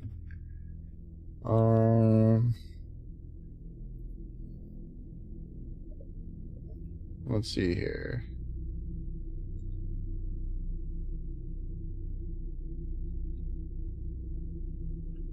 Let's see. You can trap them in an infinite loop of cleaning up by repeatedly knocking down stacks of cans. Problem is that it takes so long to find each other is done and active by the time I get one down.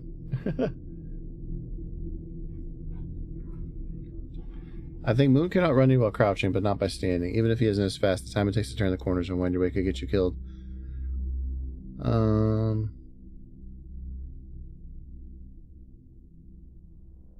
He is slower than the player's running speed. Originally, it's supposed to be faster after the third generator, but they scrapped the idea. Speed never changes. That is not true. That is not fucking true at all. He definitely gets faster.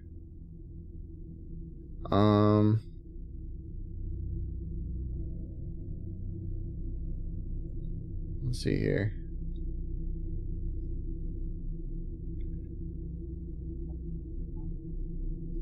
Yeah, it does feel like you just have to kind of like abuse the drums to distract Moon when you're trying to get through, and that should hopefully buy you more time. So I just haven't been using the drums properly, I think is what the issue is. So alright. Well, I gotta pee. So I'm gonna take a break for a sec, and then we're gonna give this another run and see what happens. So yeah. I will I'll be right back. Let's see here. Yeah, I'll be right back.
All right, we are back. Let's see here. Flip back over to the game. All right. So I don't plan on streaming too much longer. I want to give this another shot or two. We're gonna try that glitch again. I kind of looked at the tutorial and realized that I was missing some parts of it. So. No! What a mess! Oh, it's where's the bottom? Where is the top? We're clean, not clean, now. All right.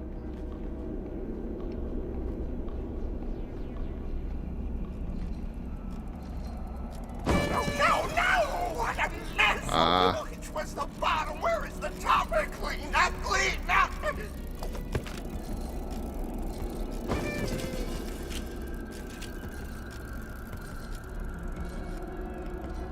I should have waited.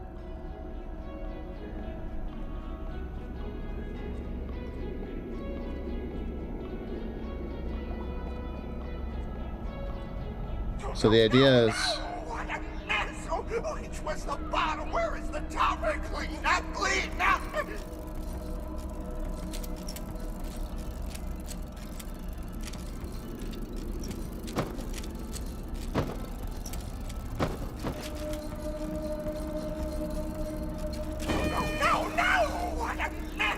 Oh, it's where's the bottom? Where is the top? We're clean, not clean, now.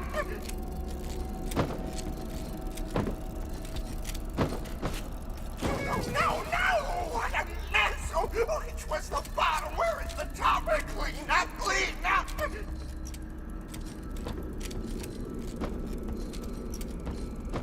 No!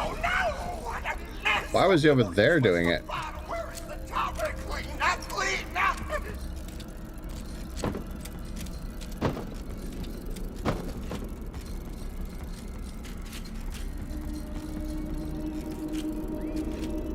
No! What a mess! Oh, it's where's the bottom? Where is the top? We're clean, not clean, now.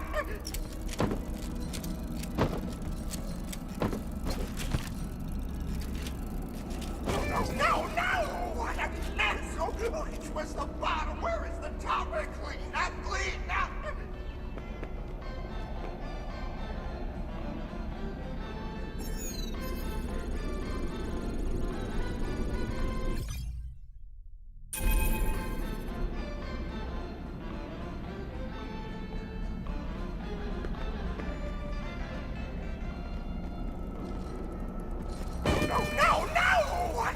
Damn, he like glitches to get you.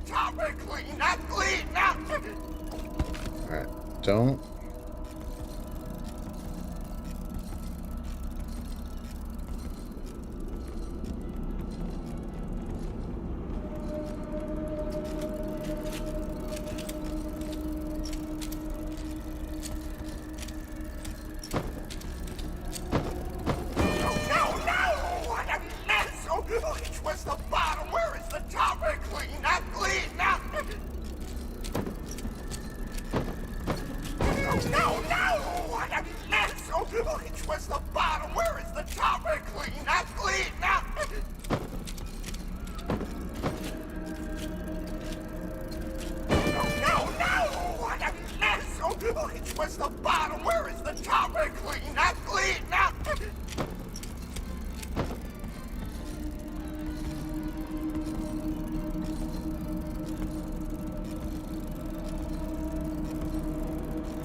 Where are you taking? Huh? Hey Morgan, how's it going?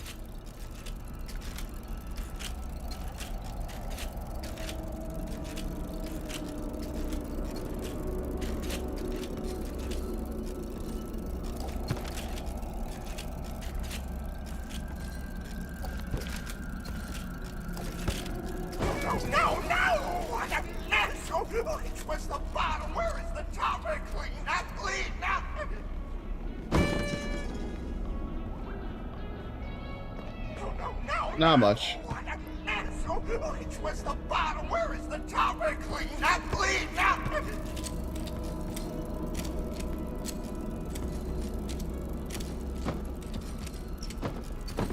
No!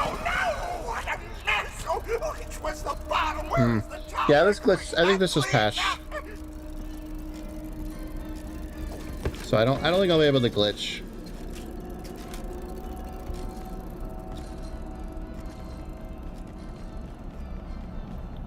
I mean, I could try like reloading.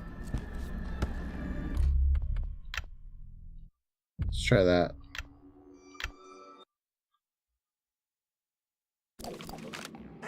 New friend, this area is off limits. You're gonna get us in trouble. Don't you want a puppet show? I have glitter glue. You like glitter glue? Googly eyes? Okay, yep, this is glitched.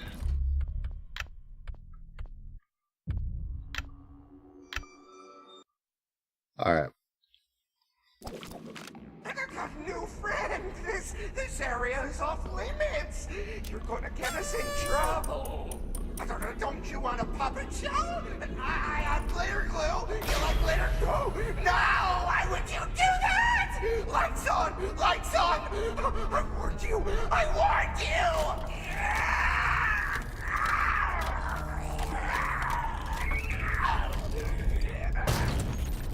Naughty boy. Naughty boy. It's past your bedtime. You must be punished. Nighty-night. Gregory, I do not know what you did, but the lights are out in the daycare. You need to find the emergency backup generators and turn them... Clean up, clean up.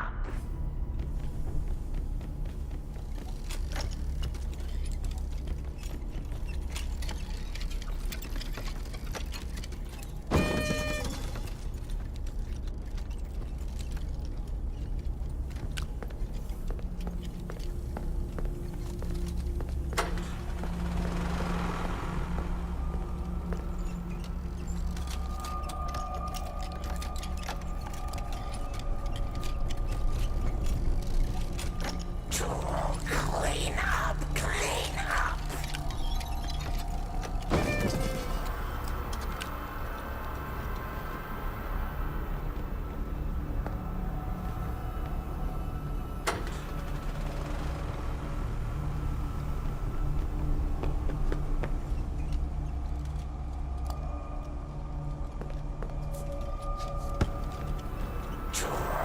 Clean up, clean up. Clean up, clean up.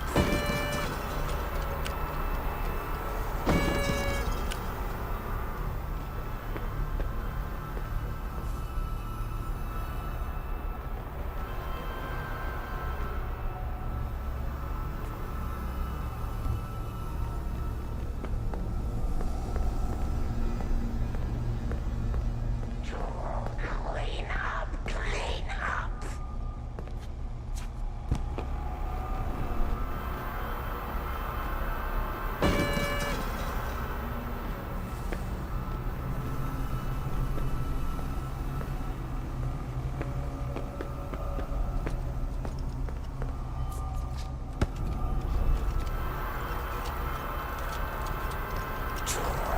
Clean up, clean up.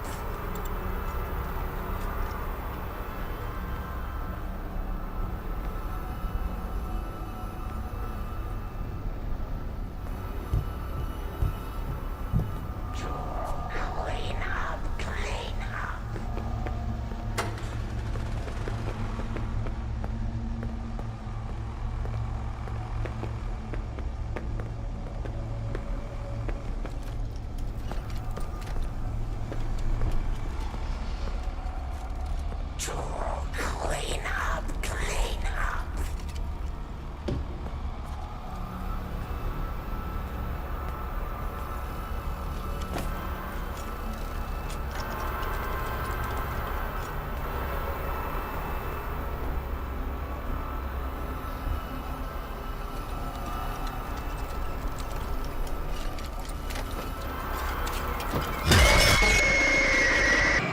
Oops. So I had the right idea, actually. I couldn't find the other generator. New friend, this area is off limits. You're gonna get us in trouble. Don't you want a puppet show? I have glitter glue. No, why would you do that? Lights on, lights on. Gregory, I do not know what you did, but the lights are out. Clean up, clean up.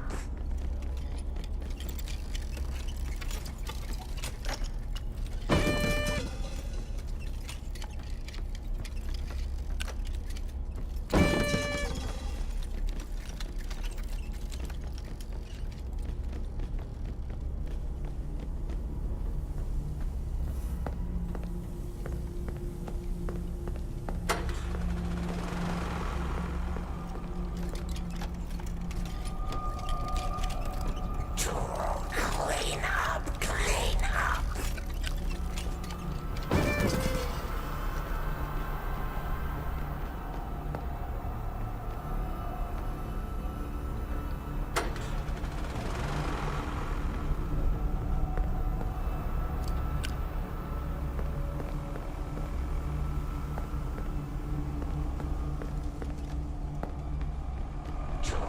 Clean up, clean up.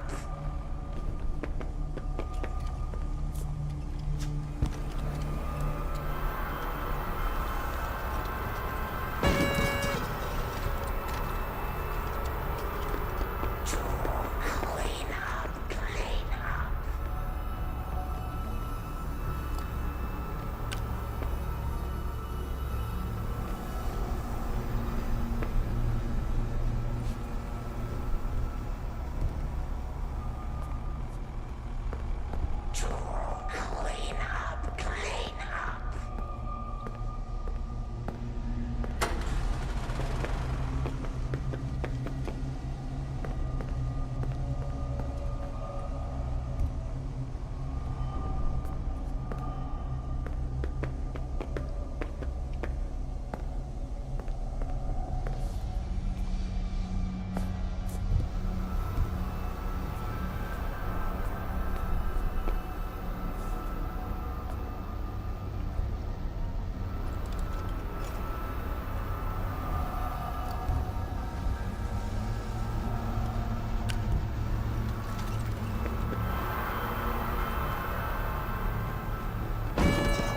Clean up, clean up.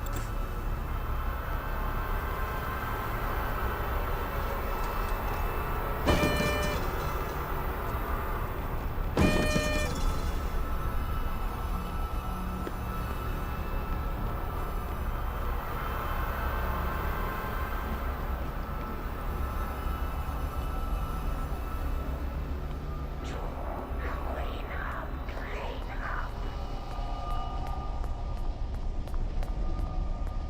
Where is this last fucking...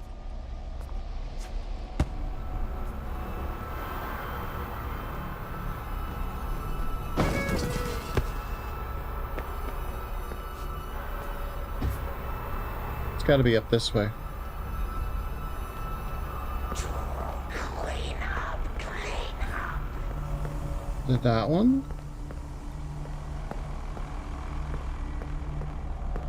Where is the other fucking generator? Clean up, clean up.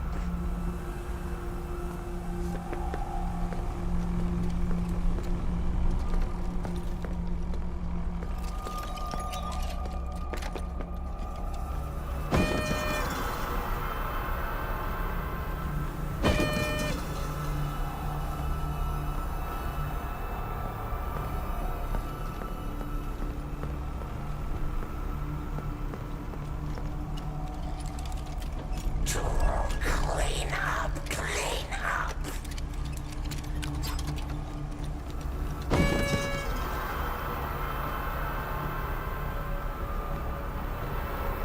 Okay, we've got the yellow one on.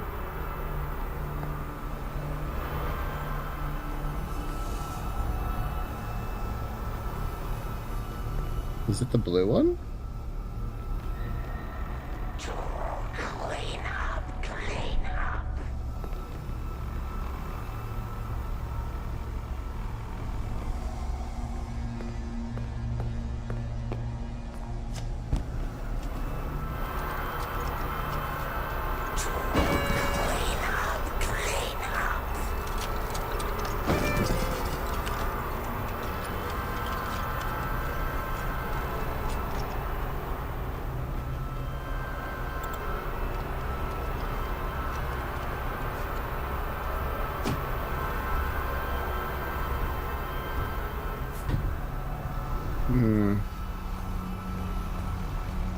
So I got red. I got blue. I got yellow. It has to be the green one. Clean up, clean up.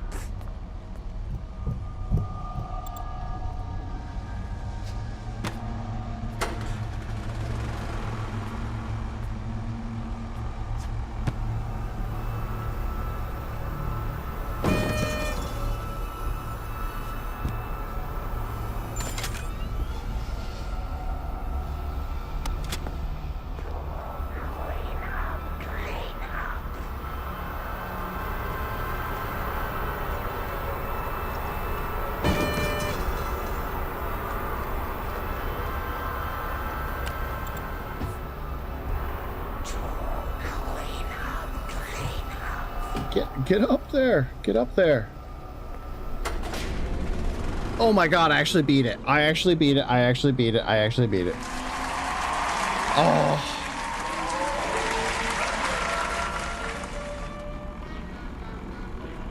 Holy crap. What do I play on? This is on the PlayStation 5 Pro. But I play on PC and PlayStation and Switch, whatever game I have it on, whatever system. So I picked this one up for like $10 last year, so. Whew. All right, we should be okay to get out of here.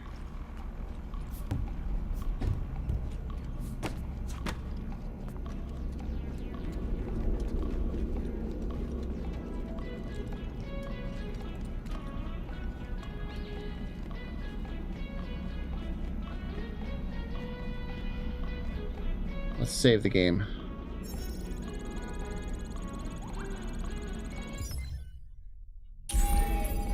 Oh, I don't ever want to have to do that again. That was... Oh, I left that on. That was frustrating. Rule breaker, rule breaker. You are banned from the daycare. Security alert! Security alert! Gregory, jump in. We need to get out of here now. They have found you.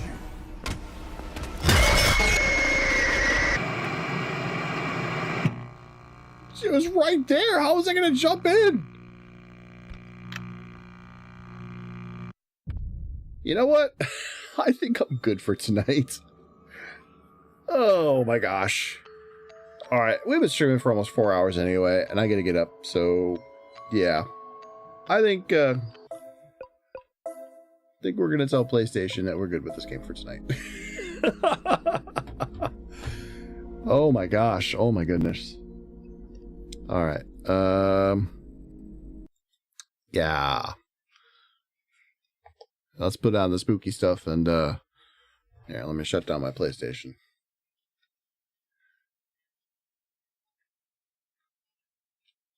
All right.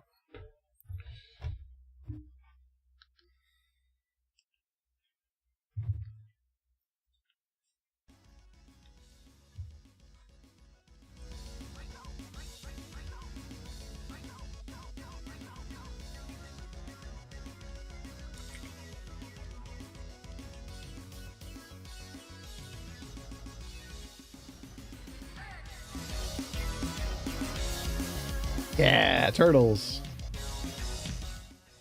All right. We're going to wrap it up, guys. Yeah. Been streaming for about 4 hours. Yeah. Thank you, Dark Nova. It was awesome. It came out. Thank you, Her Ocean. That was definitely a very interesting part of the stream.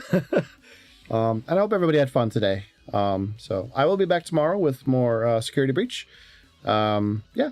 I mean, I don't hate the game so far, but I can see where some of the complaints came from. But we'll try and muddle our way through it and, you know, cheat if we have to. But it's fun, and fun is what's important. So, all right. You guys have a good day, night, wherever you are, and I will see you all on